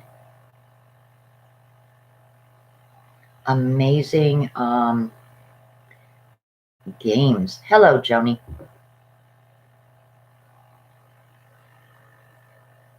Candyland was a fun game. When I would be homesick from school, my grandmother used to play that with me. I think Candyland was her favorite, to be honest. Does anybody remember paper dolls?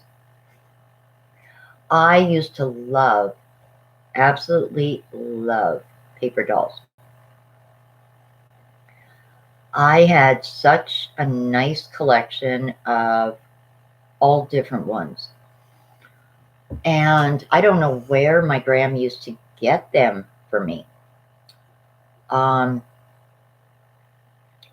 I had some that were like Victorian style, like pop-up paper doll books. And like there'd be different sceneries that you could put the dolls in, and the different little outfits, and they were like really, really cool. And I took care of them. I had them for many years, and my mom sold them too. I don't know what she ever got for them, but they were nice. I really, really liked them. I had a lot of fun with them.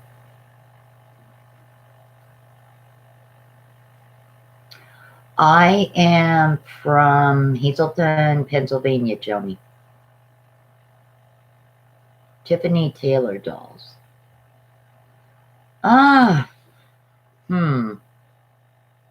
Not ringing a bell off the top of my head. What did it look like? Like what did she look like? Maybe a description would ring a bell. I remember Barbie. Everything was Barbie. And even after I was a teenager, my younger cousins, everything was Barbie. And Barbie was a blonde. And then there was Ken. And then there was the other ones that like spun off from Barbie. And no more brunettes. They were all the blonde, you know.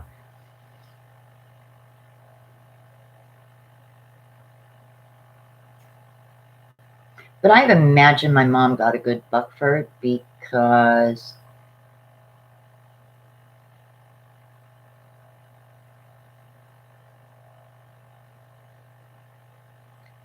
like I said, my Barbie was a brunette.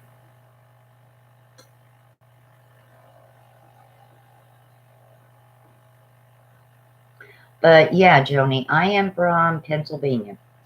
I am from Hazleton. Hazleton is about, I want to say, hour and a half away from the Poconos, and we are about 2 hours from Philly.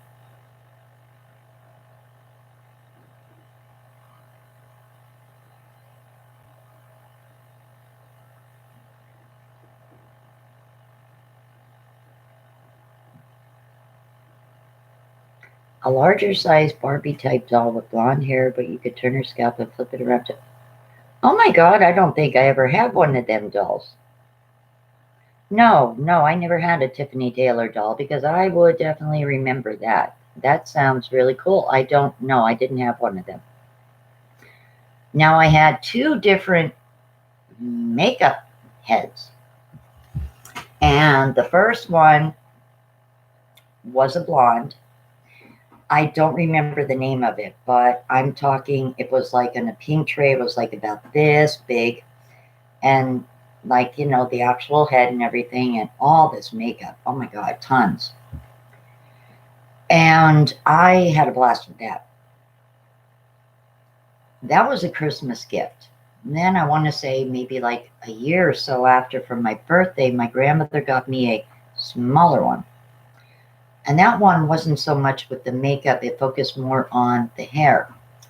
And that one, you used to be able to cut the hair, and you could make the hair long again by pulling it, and the hair would, like, I guess there was like extra hair inside the head. And yeah, it was a Barbie. That, you're right, Tina, you're right. And then I think the one that focused more on the hair, I don't know if that was a Barbie or if that was a different brand, but you could cut the hair, and then like if you cut it too short, you could like pull it, and the hair would be long again. And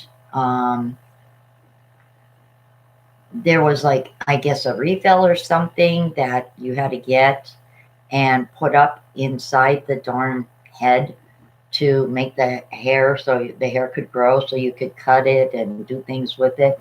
I only cut the hair one time on it, but I used to like set it with the rollers and braid it and things like that. I used to have fun with that, definitely with that. Oh, I'm sorry, Joni, I'm sorry. Hey, everybody has bad nights. Everybody gets grabby. You know what? Looking at the situation that we're all dealing with right now, that's perfectly fine, honey. Well, thank you. Thank you very much. Hello, Amber. Your buddies are not out here right now. They are bumped in my room. I fed them a little bit earlier tonight, and they got their treat, and I think they just figured, okay. Feisty was out here a little bit earlier. So was Oreo. He was actually over on the stove, and then they both took off, and they're not in the parlor with Ronnie. So yeah, they're in my room.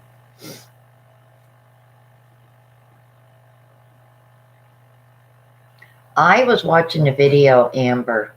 Somebody sent their drone out to just like fly over parts of Cali, and it was just crazy.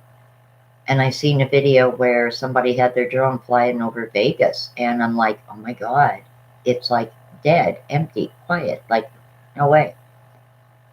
And it's just like so crazy.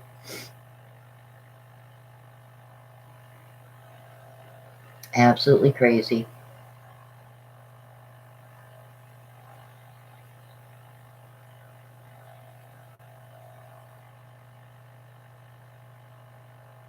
So what is new, Amber? What have you been doing to stay sane?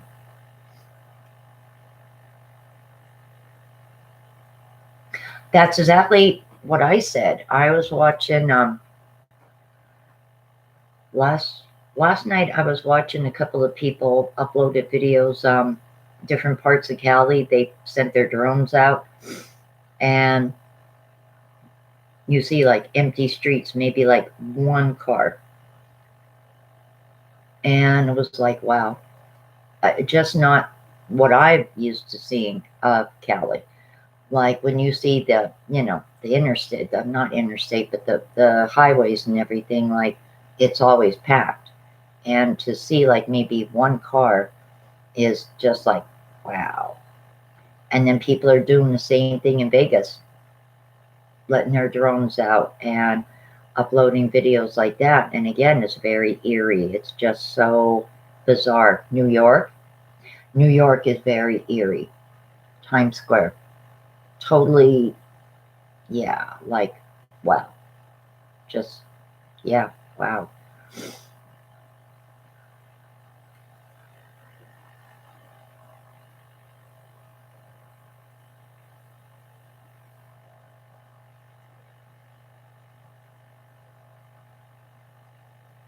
Well, Ronnie and I went out for a walk last night, just a couple of blocks around where we live. And usually you'll see at least, I want to say, 5, 6 cars here, there, and no cars, no cars, nope, no cars coming up, going down, nothing. And that was a little bit later. That was like, I want to say, 10:30, quarter to 11 last night. And literally, like, no cars passed by us, which is very, very rare. Just weird. Oh, I'm sorry, Joni.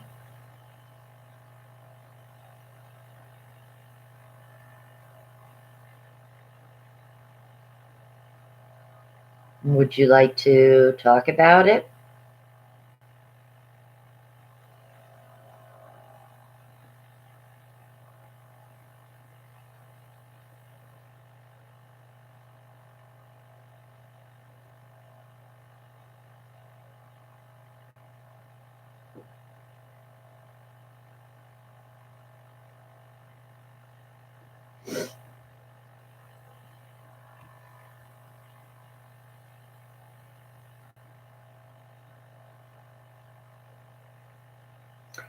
I know my oldest son, he got 2 weeks off of work. His boss told him to, um, that he was a high risk because he takes a very rare form of epileptic seizures now.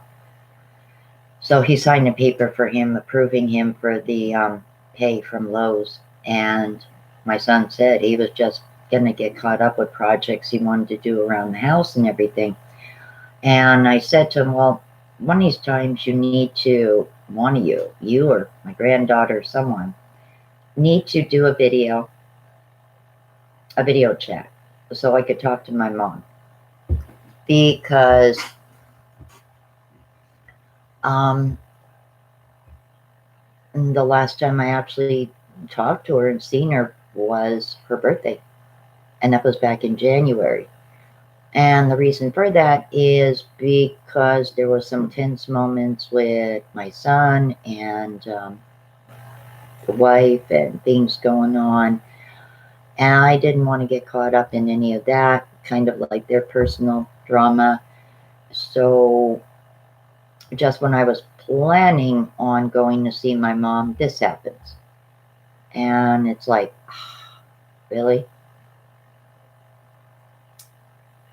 And it's a good thing my mom is homebound now. Because God forbid, she'd be gone in like an hour. This virus got her, she'd be gone. My mom has the start of kidney failure. Her heart, it operates at like 15%.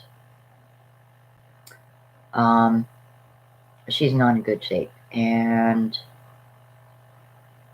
So yeah, um, my mom is definitely better off being home.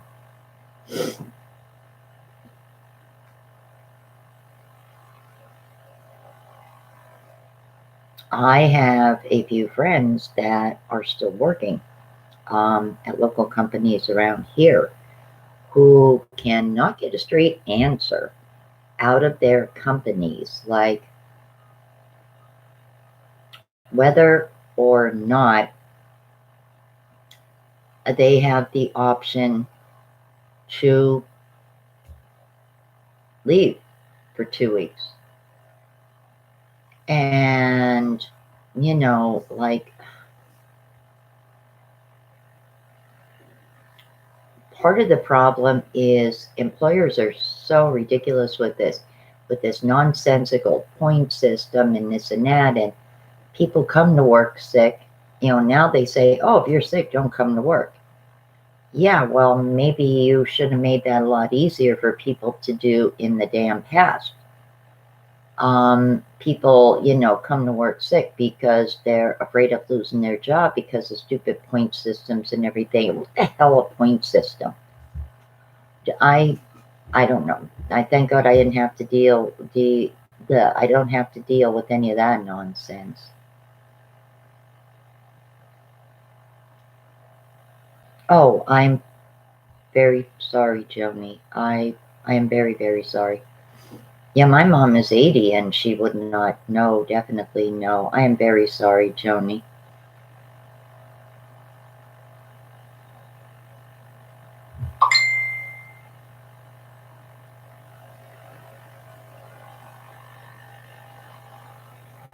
I am very sorry, Joni.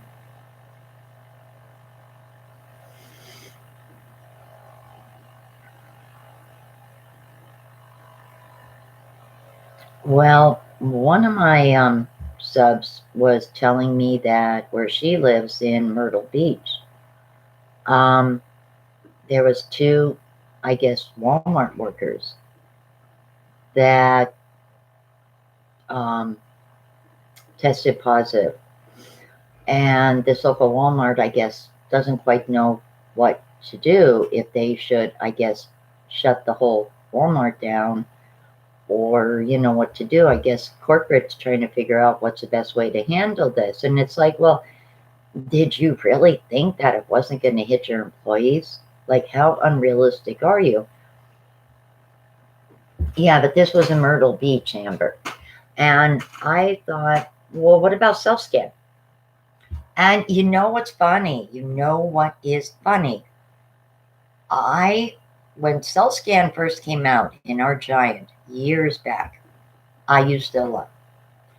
And my friends would be like, why do you like this? And I said,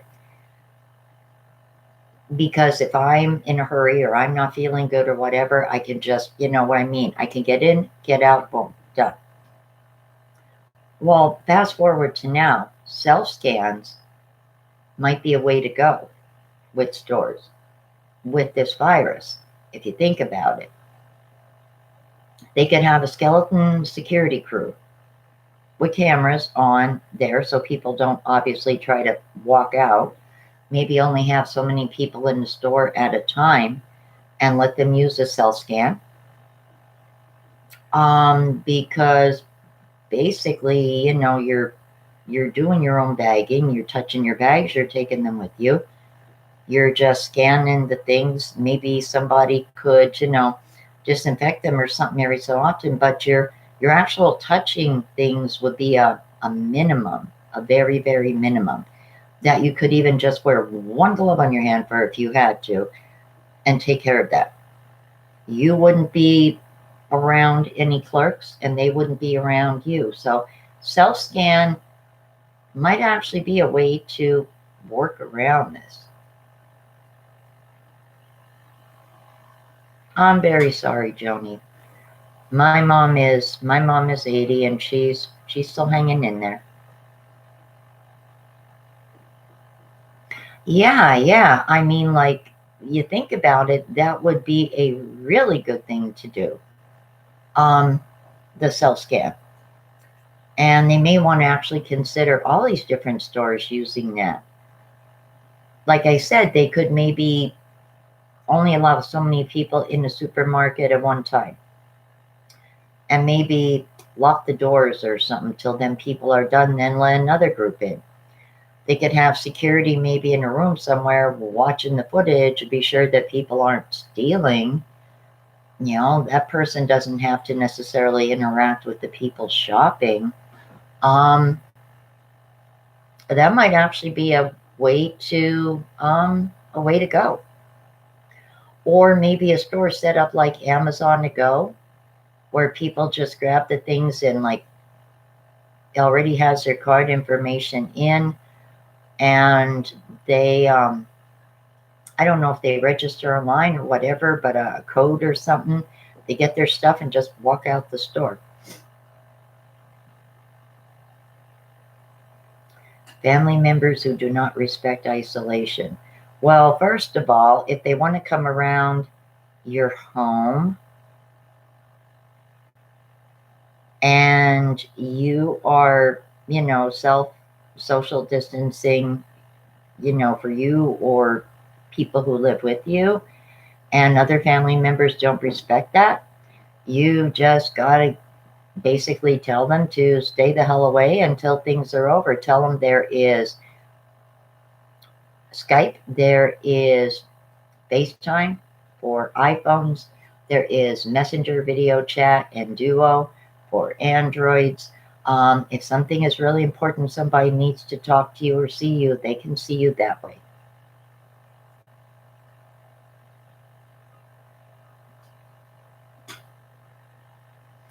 I am glad, Joni, that I still have my mom. It's just ironic that the way everything happened,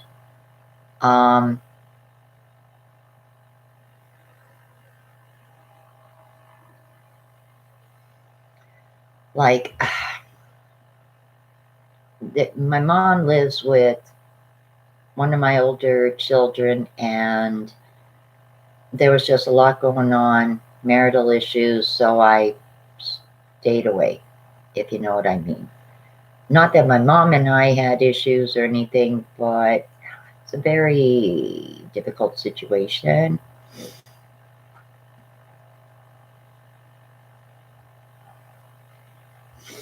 Now, see, I think that's ridiculous that you can't collect unemployment if you leave, because what if your fear is that you are going to bring something home to a member of your family who is compromised?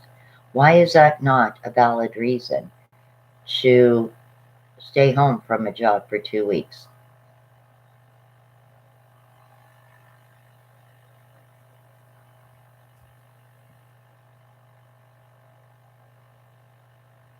Like, I think that is absolutely ridiculous.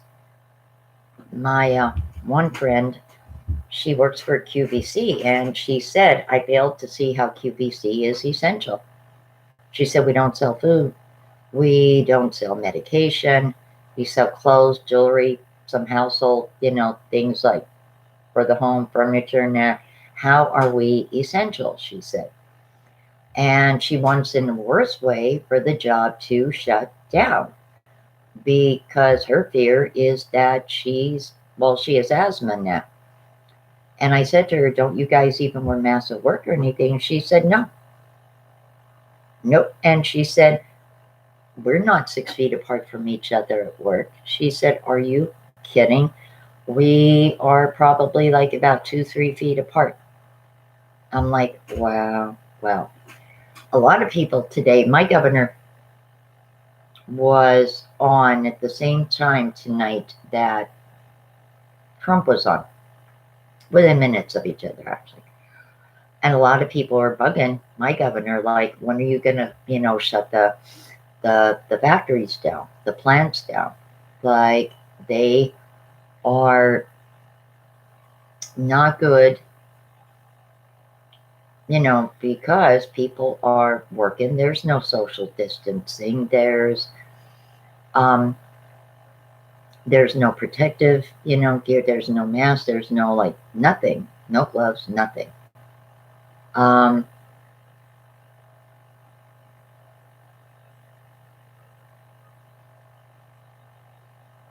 Yeah, that's like that here, Amber. You can't sit in a restaurant and eat, but you can get, um, food to go. I imagine as long as you can prove you're over 21, you could probably get the alcohol too. Amber, he's not working anymore. 2 nights ago, they had a meeting at his job, and all the temp employees through System One were let go. Um, for the moment, and they only have their company people basically running machines. I guess like a skeleton crew. And I feel bad for him because he liked this job and everything, and with just, we were like caught up with everything and doing good. And then a damn virus, has got to like rear its head, like, hey, like really, really, like, I swear, you gotta love people like, oh, well, you need to plan, you need to save and prepare for this and prepare for that. Well, okay, all these smart financial planners and everything. Who the hell seen this coming and financially prepared for it? Because I don't know anybody that did. Our own government didn't see, well, some did not see it coming. So, I guess, guys, I have allergies, year-round allergies, actually. They stink.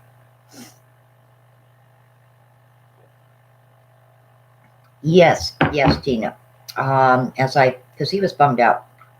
I pointed out to him, you and the other System 1 employees were let go until this is over, but at least you'll have your job back. So, yes. But here's the thing. This is a whole new, totally new thing. I mean, you got one person saying,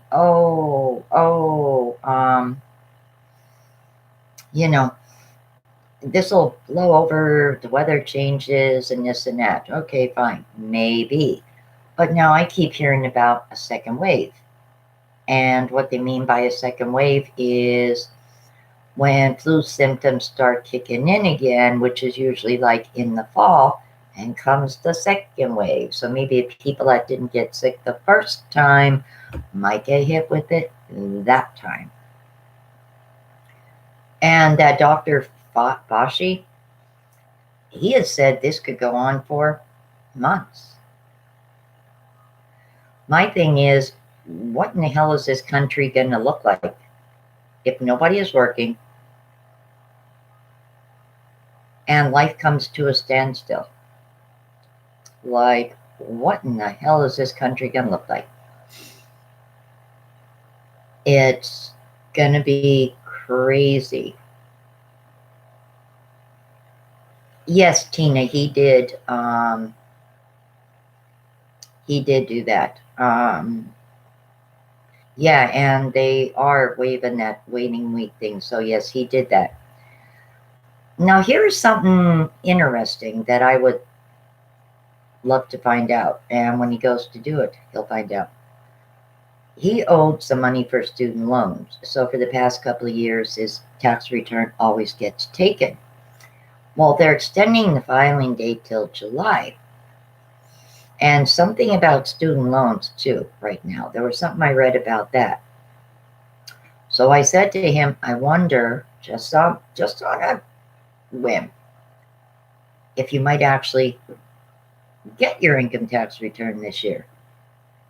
Because if the student loan things of that are like, say, frozen or whatever for the moment, does that mean you file your tax return, you would get your income tax? Because that would be the first time in like 4 years that he would actually have it. Although I can't really see that happening, but it's just a thought. He was so frustrated, but I had said to him, I guarantee you I know what that meeting is about. I said, it's about the damn coronavirus.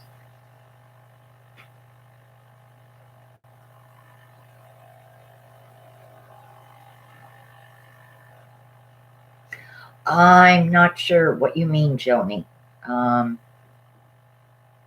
You help try. I'm not sure.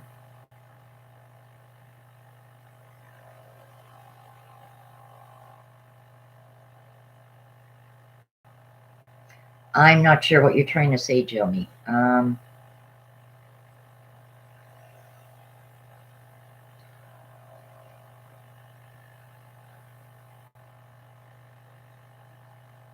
Yeah, I know, Jackie. I'm not sure what you mean, Joni. Just try. Try what? He did already. So yeah, I'm assuming that's what you mean. Yeah, that's a very good question. I mean, the doctor is saying that this could go on for several months. Now, you think of what's going on in China. China is still under a quarantine. Now, apparently, they have had no new cases for like several days now. But they are probably going to wait till that rate drops so drastically before they lift that quarantine. So you figure they went on a quarantine in December. That's March, middle of March. I would hate to see what in the hell this country is going to look like if there's a lockdown for like 3 months. And what's going to happen when the government is not getting any money and nobody is working to pay in?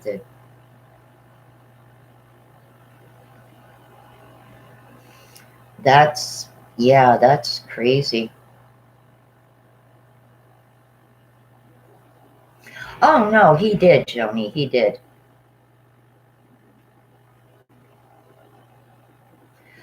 Well, see, Jackie, the good thing is when this is all over and done with, my son and the other temp employees, this was a long-term job. So they would be able to go right back to work when everything was okay.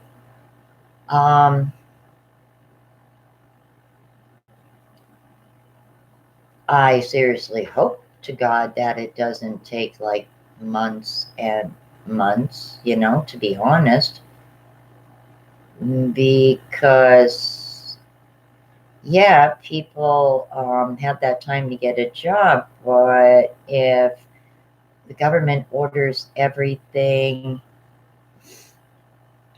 to, like imposes a lockdown, then nobody is hiring in the weeks that people are collecting.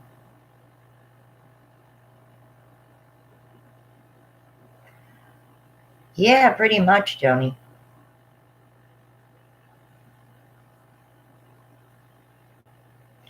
Oh, Jackie, that's like that all over, all over. Um,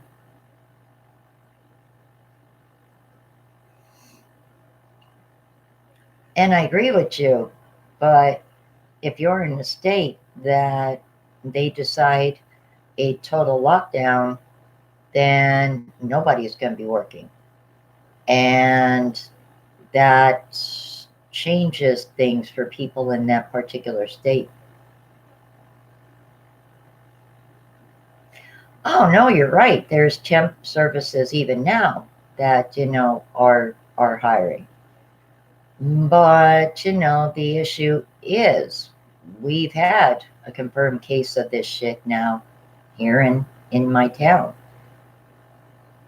And not everybody is gonna want to be in a hurry to be around people who they do not know if they do or don't have it. And you can't blame people for wanting to protect themselves.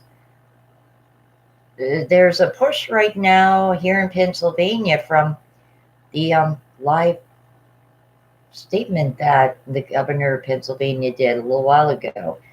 They want him to just do a total out and out lockdown in Pennsylvania because a lot of people are fearful going to work. They're grateful for having a paycheck, but at the same time, they're fearful of contracting this crap and bringing it home to their kids, to their spouses. So at least if the government did that, they'd be able to, for a few weeks, stay home with their families and collect something till this, whatever, however it ends, however it resolves. And well, yeah, some places call it shelter at home, some places call it quarantine, some call it lockdown. It's all pretty much the same thing. So, Jackie, that's the issue there. There's a lot of people that don't just live by themselves and have to think about the other people they live with, you know? I mean, it's different when you live by yourself and you're healthy and this and that. Okay, fine, you know, but maybe you have a spouse who has health issues. And do you want to keep bouncing around, temp to temp to temp? And maybe, God forbid, a person you happen to be working with or, eating lunch with or something has this stuff, but didn't get tested yet.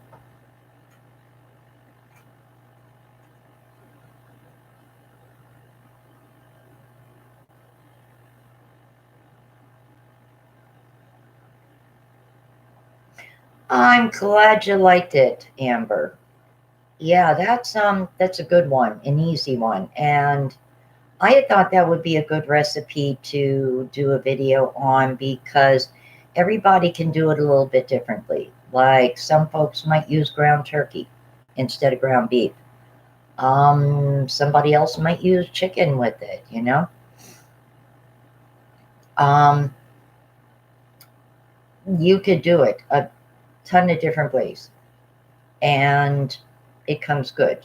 So yeah. Plus, like I said, it's also pantry friendly, meaning like even if you didn't say, have like frozen vegetables, you can. Even if you didn't have like, real potatoes, you could use mashed potatoes. If you didn't have cheese to actually add in, I mean, of course, not everybody does it my way. You could use the Velveeta. Like, even worst case scenario, if you didn't have ground beef, you could use canned ground pork. That's why I felt that that is a good pantry friendly meal. I know some food pantries give out that ground pork. So, yeah.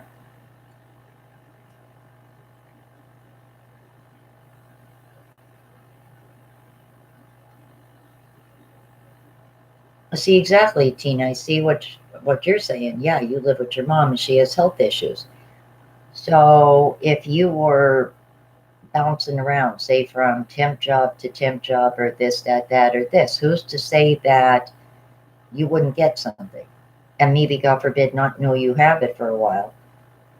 Like, yeah, it's one thing, sure, everybody should be working, but some people are in a different situation right now, and there's quite a few in Pennsylvania who are really hoping that, our governor does this whole immediate, just like shut everything the hell down because people that are literally terrified to go to work.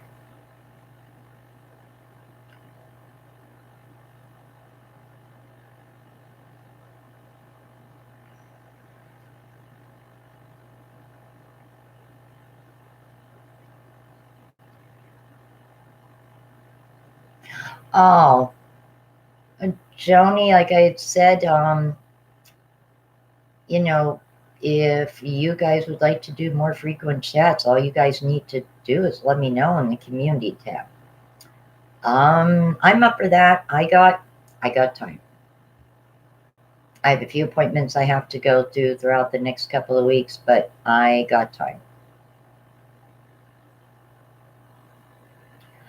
I am going to be doing some more baking, Tina. Yes, I'm still going to be doing DIYs. Um, I have a couple of more things planned from that home talk video that I did that table from. There's like 5 more I want to do from that video. Um, There is a couple of like upcycle videos I wanted to do. I have some Mother's Day DIYs I wanted to do. And I wish the weather would really warm up. I would like to do how to make an Easter tree. But I need the weather to like actually warm up to go in the woods and do this. But that would really be a cute video. It's actually something I've wanted to do but never did. So that would be a DIY that is like one I've never done before. Um, that would be like my final Easter one. So I do have, yes, other DIYs and definitely, yes, more cooking.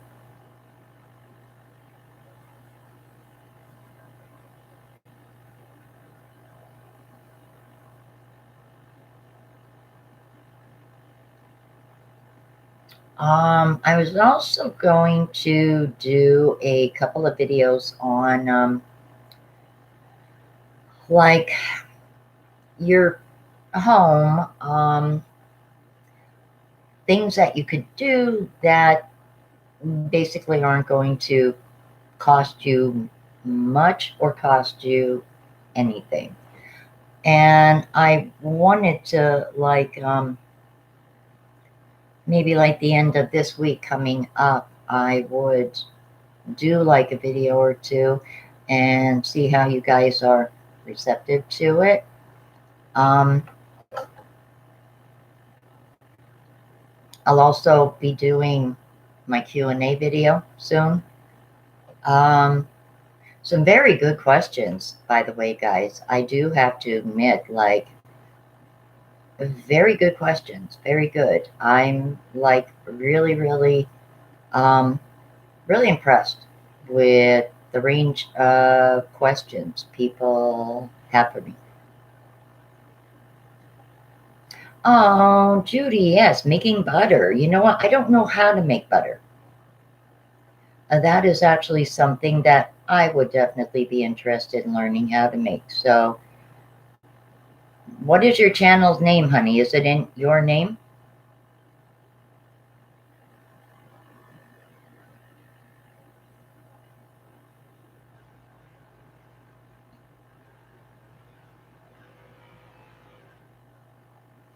Well, yeah, weather permitting, if it would warm up some.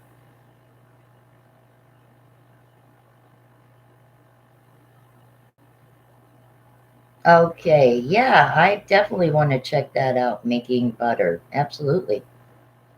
Knowing how to make something for yourself is always a good thing. Definitely a good thing. I'm going to be doing, I think, another bread video, maybe like wheat bread this time. Um,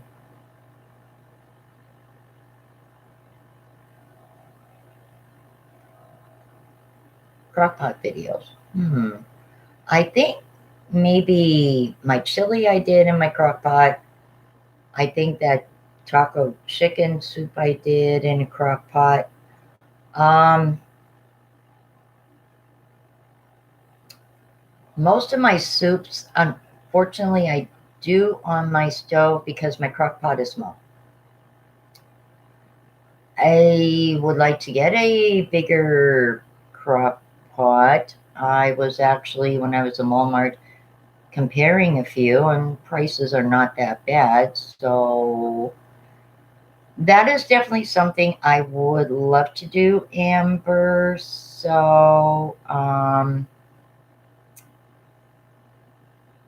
but I'm going to hold off until I get a bigger crock pot, like I said I wanted to get, because mine is just a little too small.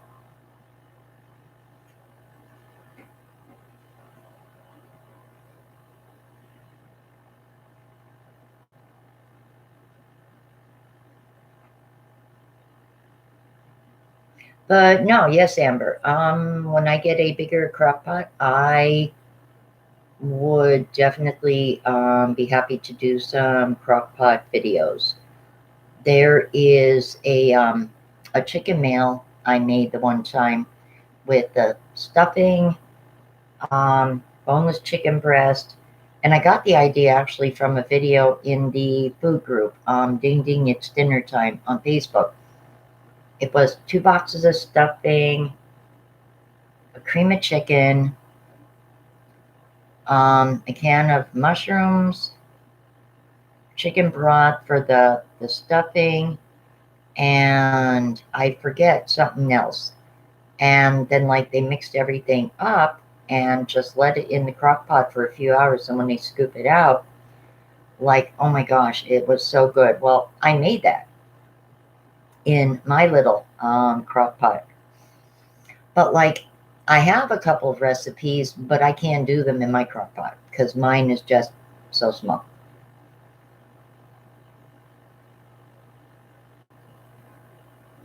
But yes, Amber, when I get a bigger one, yeah, there is a few videos I would like to do because I like some things that are quick too, you know, that you could just put everything in and leave it go. Oh, I like speeding things up too. And I do it to be a little bit funny too. Like when I was cutting the letters out for that home dupe sign and speeding it up and everything is funny just to see something like, I will definitely check it. Excuse me, check it out, Judy. I will. My gram used to make her own butter sometimes.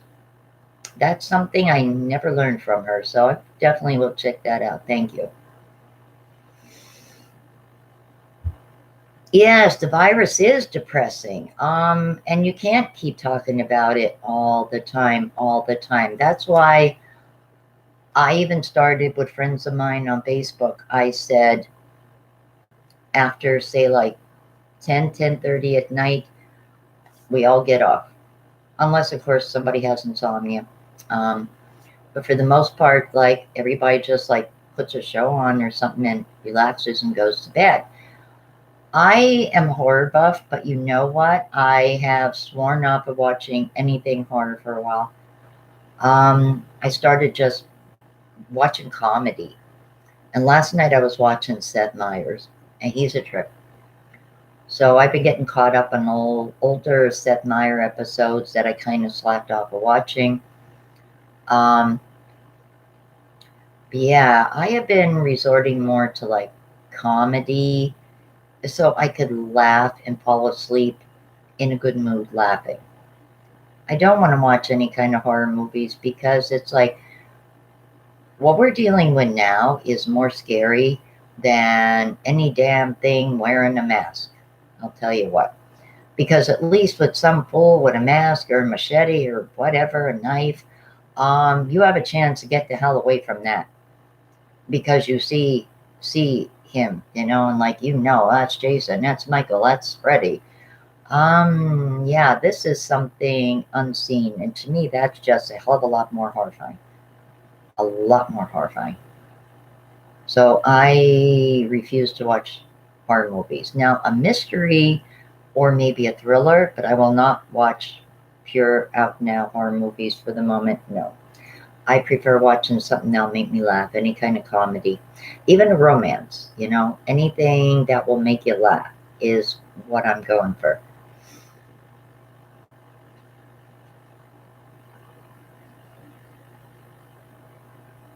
Joni, I'm not making excuses. Yes, we are all aware of what's going on, but we can't just sit and, like curl up and like crawl under a rock and act like it's supposed to consume us 24/7, 7 days a week.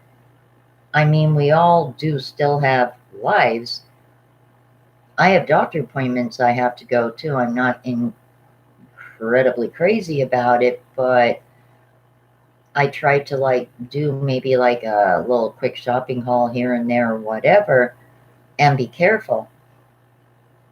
I understand that, Joni, but what is it? gaining and helping any of us to be like angry about this. This isn't our fault, and we did not cause this. What is it helping anything to be like depressed over it? I mean, you know, you've got to try to find a way to like make the best of it and hope that it's not, you know, too long term.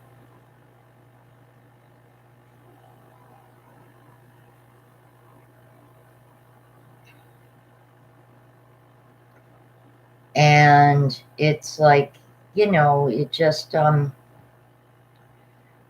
would think people want to go to bed tonight at night like in a good mood or at least laughing about something as compared to being terrified, because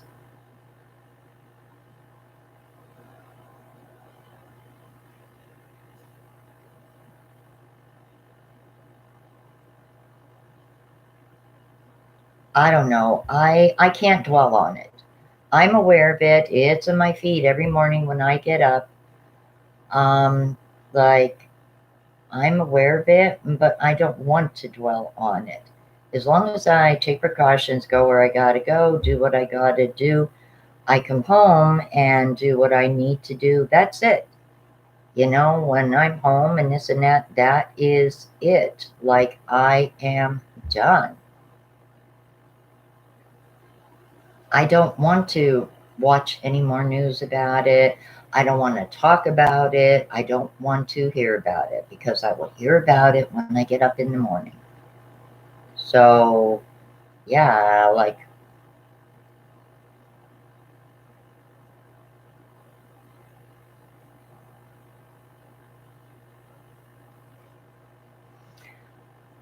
I know, Judy, I know.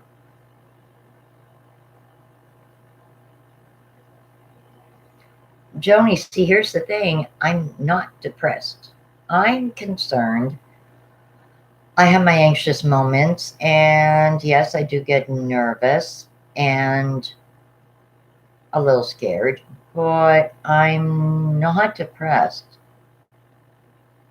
Um, if I was depressed, I wouldn't even be sitting here in front of my camera. So trust me, I'm not depressed.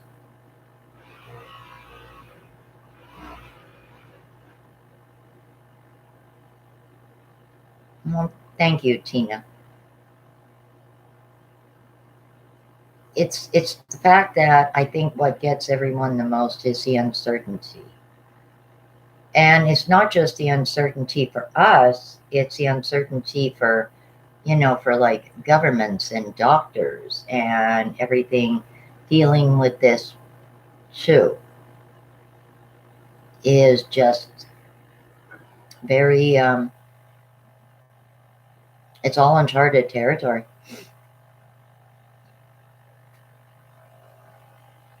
When the weather breaks, I will be doing some outdoor videos, kind of like prepping for gardening. Um, Hopefully be able to order things for like our yard. I want to get like a little bird bath. I would like to get, because I didn't see them in my $2 trees. I'd like to get the battery operated lights for the swing out there. Um, just different things I'd like to do with the yard.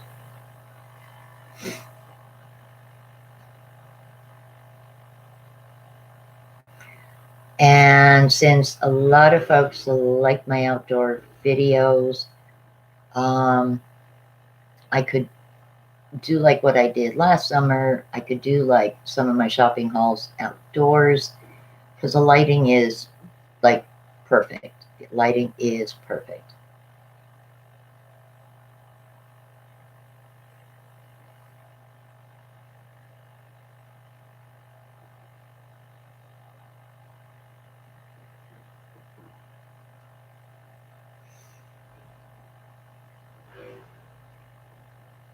Well, I think what is unnerving is these people that have these bizarre,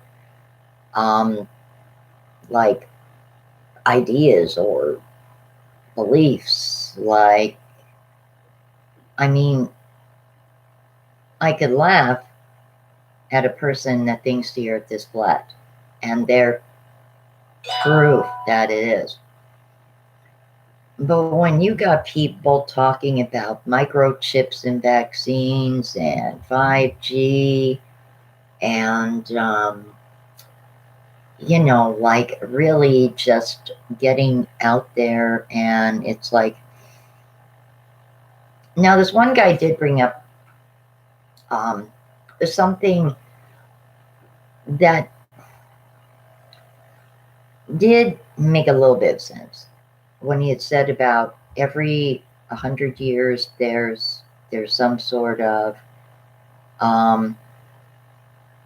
outbreak, like it was the Spanish flu, and then I don't know, in 18 something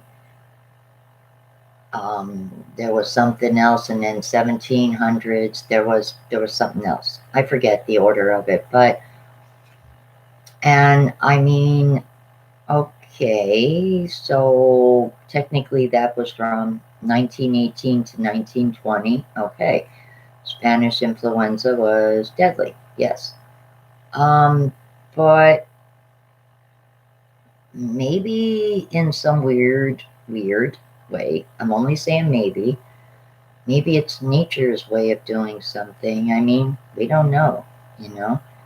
I don't want to like think like that, but you never know. And it was kind of funny that someone said that, and this one girl that was commenting on my one video is talking all this crazy stuff. Because my ex-boyfriend had said that we were overdue for a war. And I remember I had said to him, what are you talking about? And he had said, like, every 100 and some years, there's a war. And this was back in 2018 going into 2019. And he had said, we're overdue for a war. I don't know, it just makes you think a little bit. Makes you think.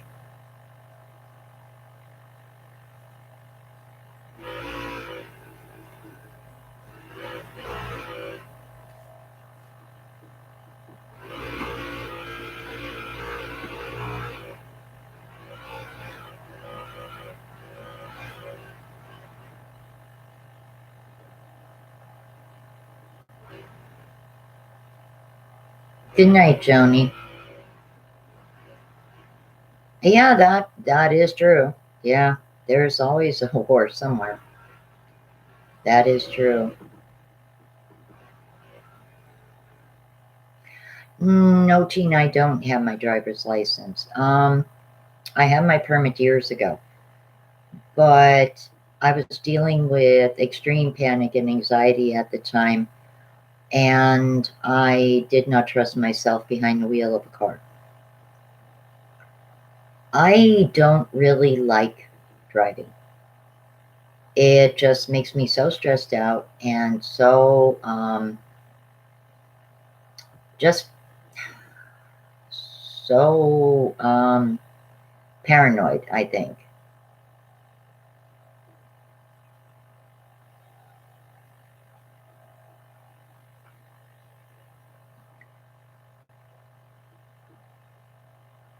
Joni, you don't need to be rude to Tina. She asked me a simple question. There's nothing wrong with the question that she asked me. I don't drive. Good night, Joni.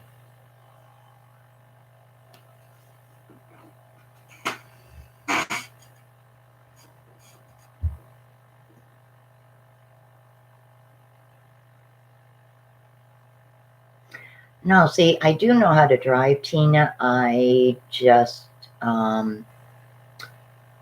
not comfortable behind the wheel of a car. Now, like, worst case scenario, if I'm in a car with somebody and say, God forbid, they had a heart attack at the wheel, I could shove them out of the way and jump in the driver's seat and I could drive the car. I know how to drive. I just don't like it. It does make me highly nervous, but I could drive if I needed to.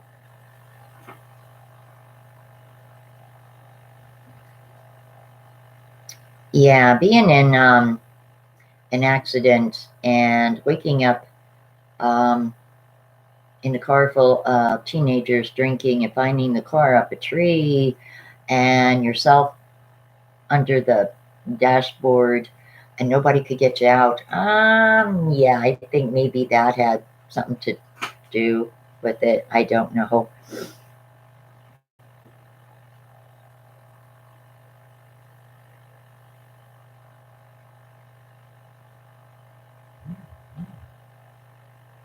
No, Joni, she's not belittling. She doesn't drive. She's never driven. How was she belittling? I do know how to drive. I have driven a car. I was very nervous about it, but I have driven a car in the past. She hasn't. So how is she being belittling?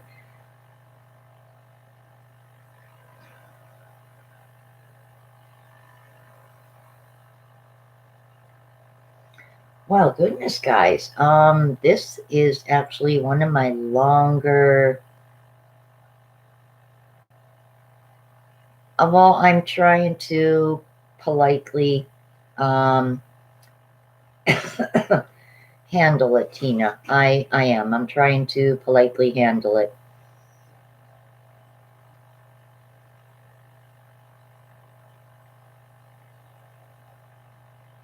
Like I said, if I had to, if I was with someone that, God forbid, something happened, I could do it.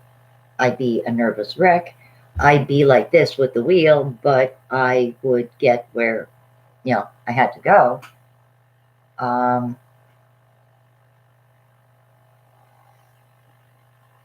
Good night, Joni. I thought you were, I guess, going to bed or, winding down for the night. I'm going to be in a few minutes, 2:45, ending this chat anyway, Joni.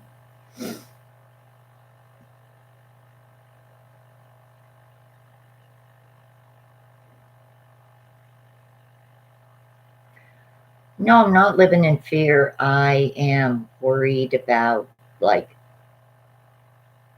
public transportation, especially when people just don't want to space out. And if I have to start getting a little rude and just be like, get the F away from me, I will. I mean, I'm at that point, it's just like, ugh.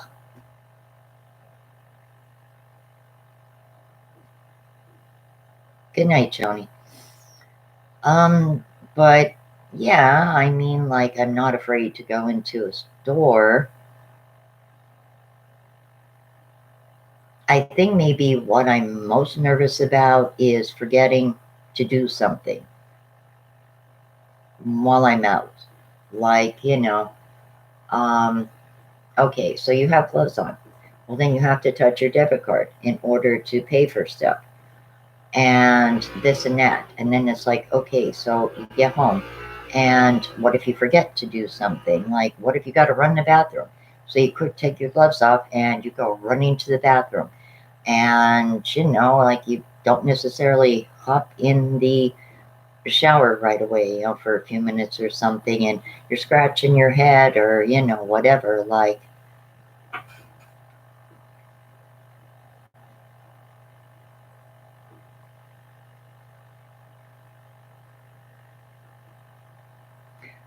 oh God, hand sanitizer. Yeah, no, that is true.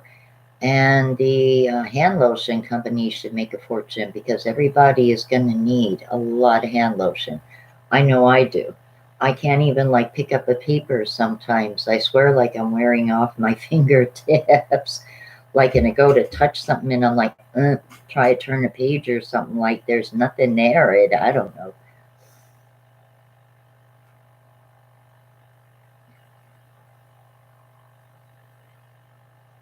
I think that's my only, I won't even say fear. I'll say my only worry is that I forget something. Like I forget to wipe down my card, or I forget to wipe down canned goods I touch with those gloves on, or it's like there's just so much um,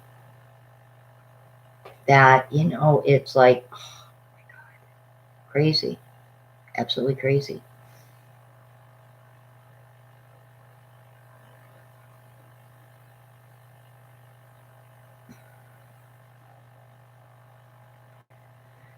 So, yeah, I mean, like, all any of us can do is take it one day at a time, guys. That truly is. Um,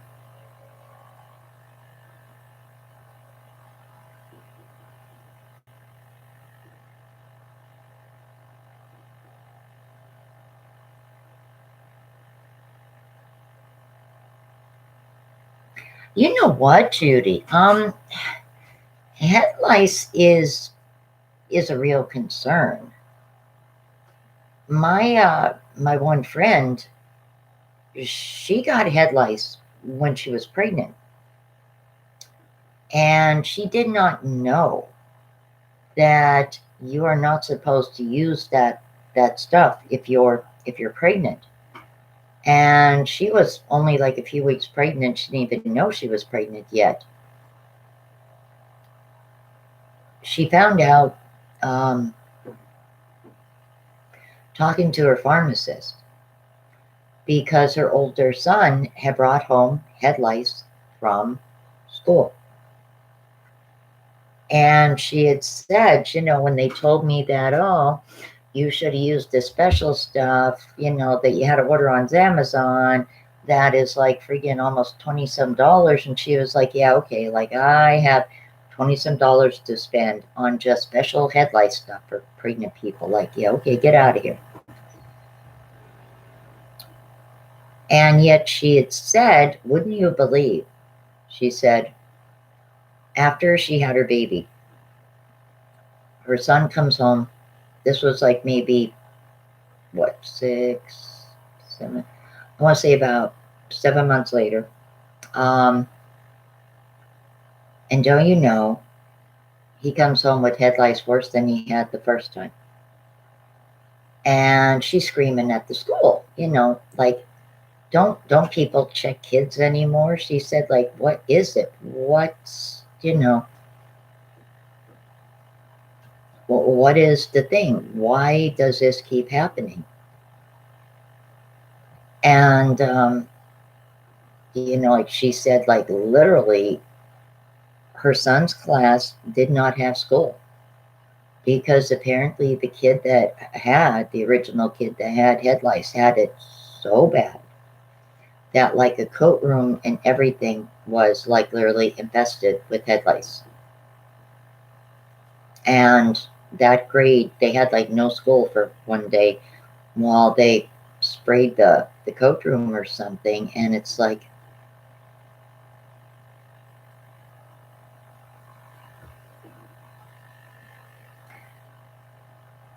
yeah, it's crazy. Jackie, I don't drive. I know how to drive, but I have never been comfortable driving. I mean, like I said, if I was in a vehicle and um, someone needed to, you know, get somewhere, I could jump over and drive them. But Eric, well, hello. How are you? I am good. How are you, Eric? But yeah, Jackie, I I know how to. I don't because it just triggers panic and anxiety in me. Um, I was in a bad car accident when I was 18, and I think that might be part of the reason why I just have a lot of panic and anxiety driving. It would not surprise me, though, Judy, that there might not be some super souped up freaking string of headlights or some damn thing. One never knows. I mean, one never knows. We've never been able to eradicate the cockroach. And you know what? Long after the human race has ever gone on the planet, millions of years from now, I swear to God, the damn roaches will still be here.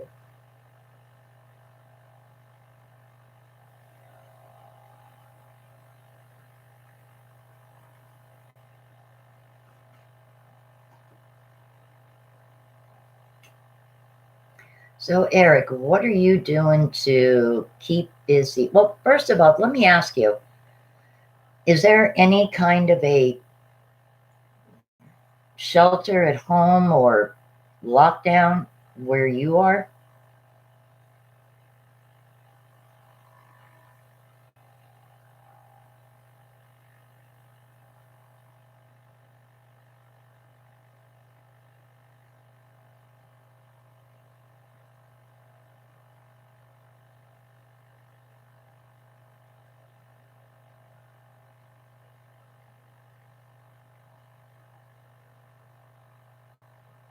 Because I seen you did a food pantry video, and I was kind of like just kicking back being lazy today.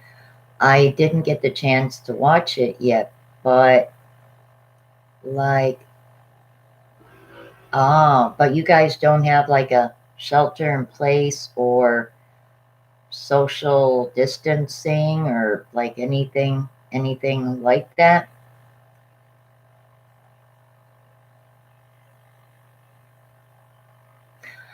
It is going to be so cold, but my weather needs to actually make up its mind what the heck it wants to do. 2 days ago, it was in the 60s. It was beautiful out, actually had windows open.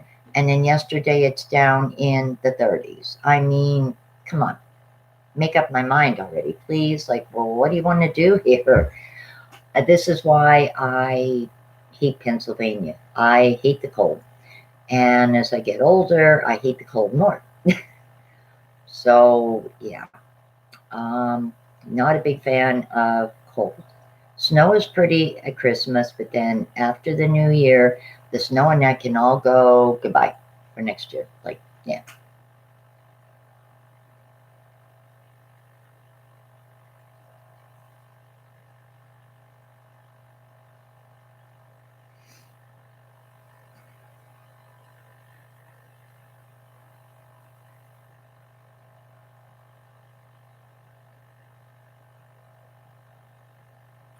Oh my God, Jackie, are you serious? Someone threatening to burn your house? Why? Good God. Okay, so Eric, you get some of the flakes too, huh? Ay, ay, ay, ay, ay. Well, you know what? When you're on a social platform, as it was said to me months ago, when I let some of that get to me, but I'm realizing over time, when you're on any kind of platform like that, you're bound to get a few flakes. They're just everywhere.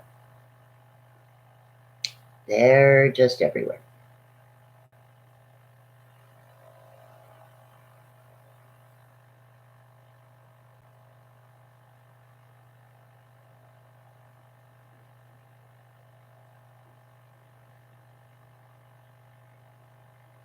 See, Eric, I was always under the impression when I started watching your channel, I was under the impression that you received it already. And so I was surprised when you said that you didn't because I thought that you honestly did. If your doctors are willing to like sign the necessary paperwork for you and that, um, I would say go for it. What's the worst that could happen? It took me 5 years and 3 appeals, and I got a lawyer for my third appeal, but I got it.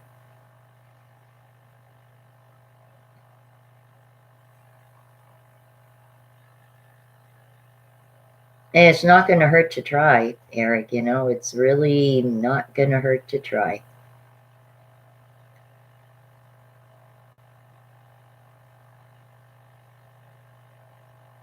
And yeah, I mean, like you could do, like Instacart or something part-time. That wouldn't even really be an issue, I don't think. I mean,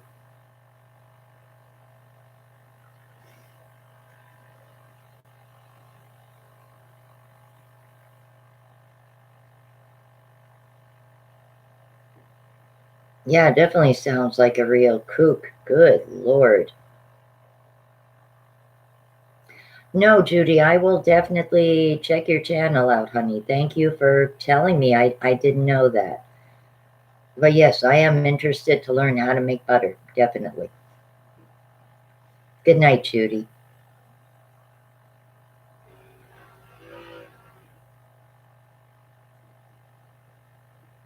Yeah, see, Eric, I thought you would have already applied for it.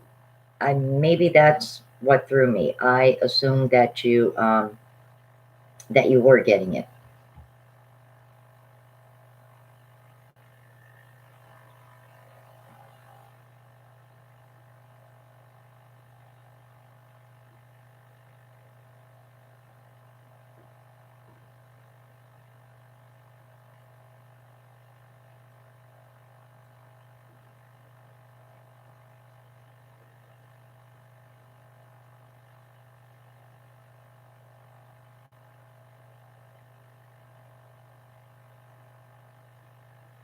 Oh my goodness.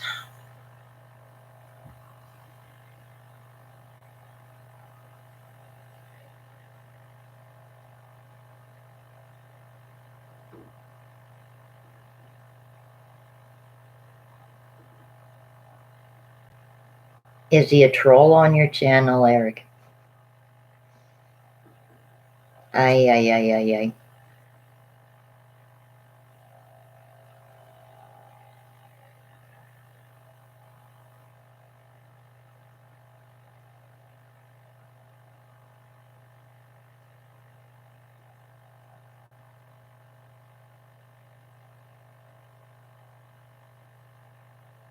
Oh, good Lord. So the guy is drunk saying things to other people commenting on your videos. Oh, gosh.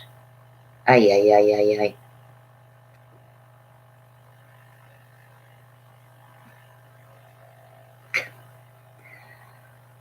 Well, yeah, there's all kind out here on YouTube land. There certainly is. There certainly is. Yeah. And what are you going to do? I would block someone like that, though. I mean, you don't want somebody that's going to make other people commenting on your channel uncomfortable. Least of all, if he's somewhat intoxicated, yeah. Shouldn't even be on YouTube if he's intoxicated. Shouldn't be on any social media when you're intoxicated. That's when people put posts up and say things they shouldn't say, and yeah, causes a lot of trouble.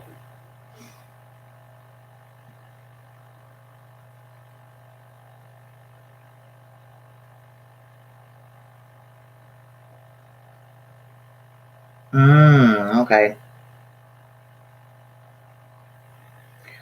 I had a very odd woman I had to block this morning. She basically, trying to tell me that there's like nothing, going on and this and that. And like, what was I talking about?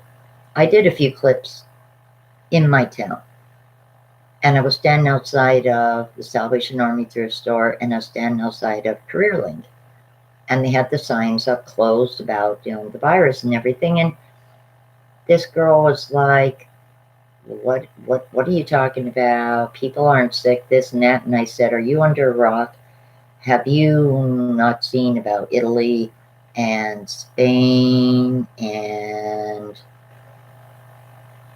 you know, things like that? And it's like, yeah. She, you know, like, oh gosh, just really started getting a little weird. And I said, okay, maybe in your state, it's not the same as other states, but, you know, yeah, there is things going on.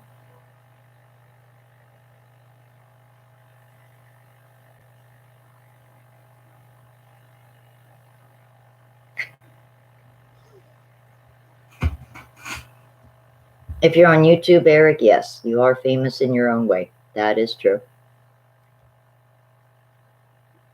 Thankfully, I've never gotten like, well, no, my phone number is not on my YouTube. My address is, but I figure I don't have the kind of channel that I think I would attract hate mail. At least I hope not.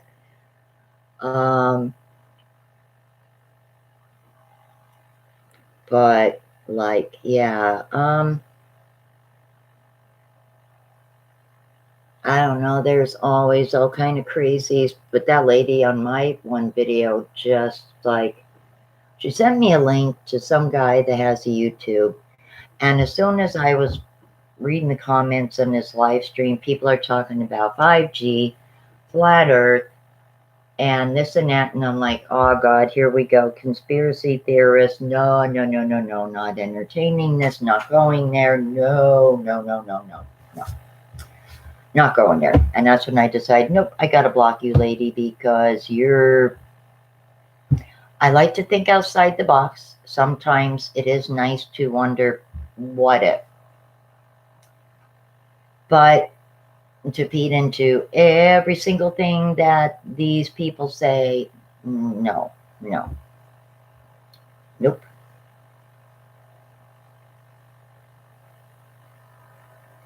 Oh, the flat earth. See, actually, the flat earth theory is a little interesting, but I mean, there's plenty of proof to prove these people wrong. There's that, I mean, from like a scientific standpoint, that was actually something interesting to actually read about.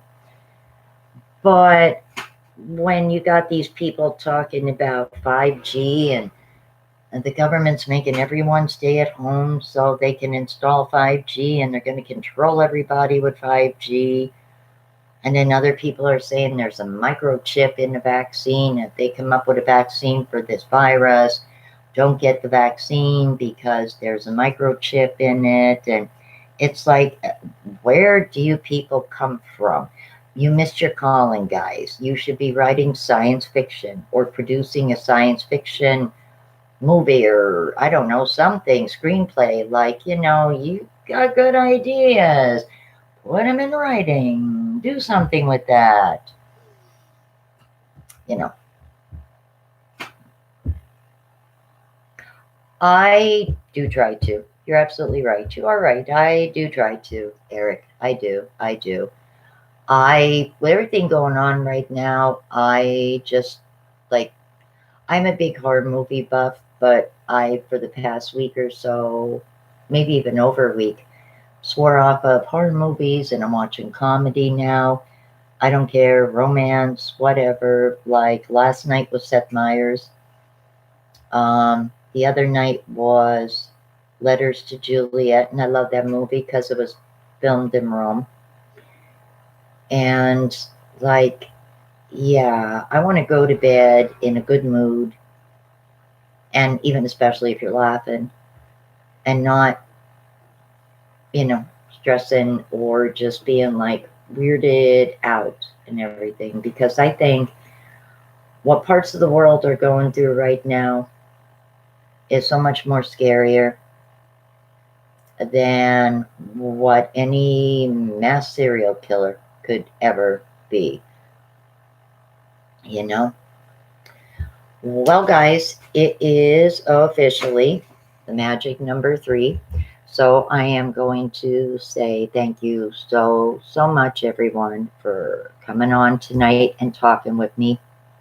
Eric, it was wonderful to see you on one of my live chats. It really, really was. Thank you so much. It was really nice talking to you. I wish you had popped on sooner. I hope to hear from you again. And thank you, everyone, for coming on tonight. Stay safe, guys. Take care of yourself. Stay safe. And just take care of yourself right now. I will see everyone tomorrow. I do have a small wish haul. I'll probably upload that video tomorrow morning. Yeah, tomorrow morning. So good night, everyone. Thank you so much for coming on my chat. And take care, guys. I will see you tomorrow. Good night.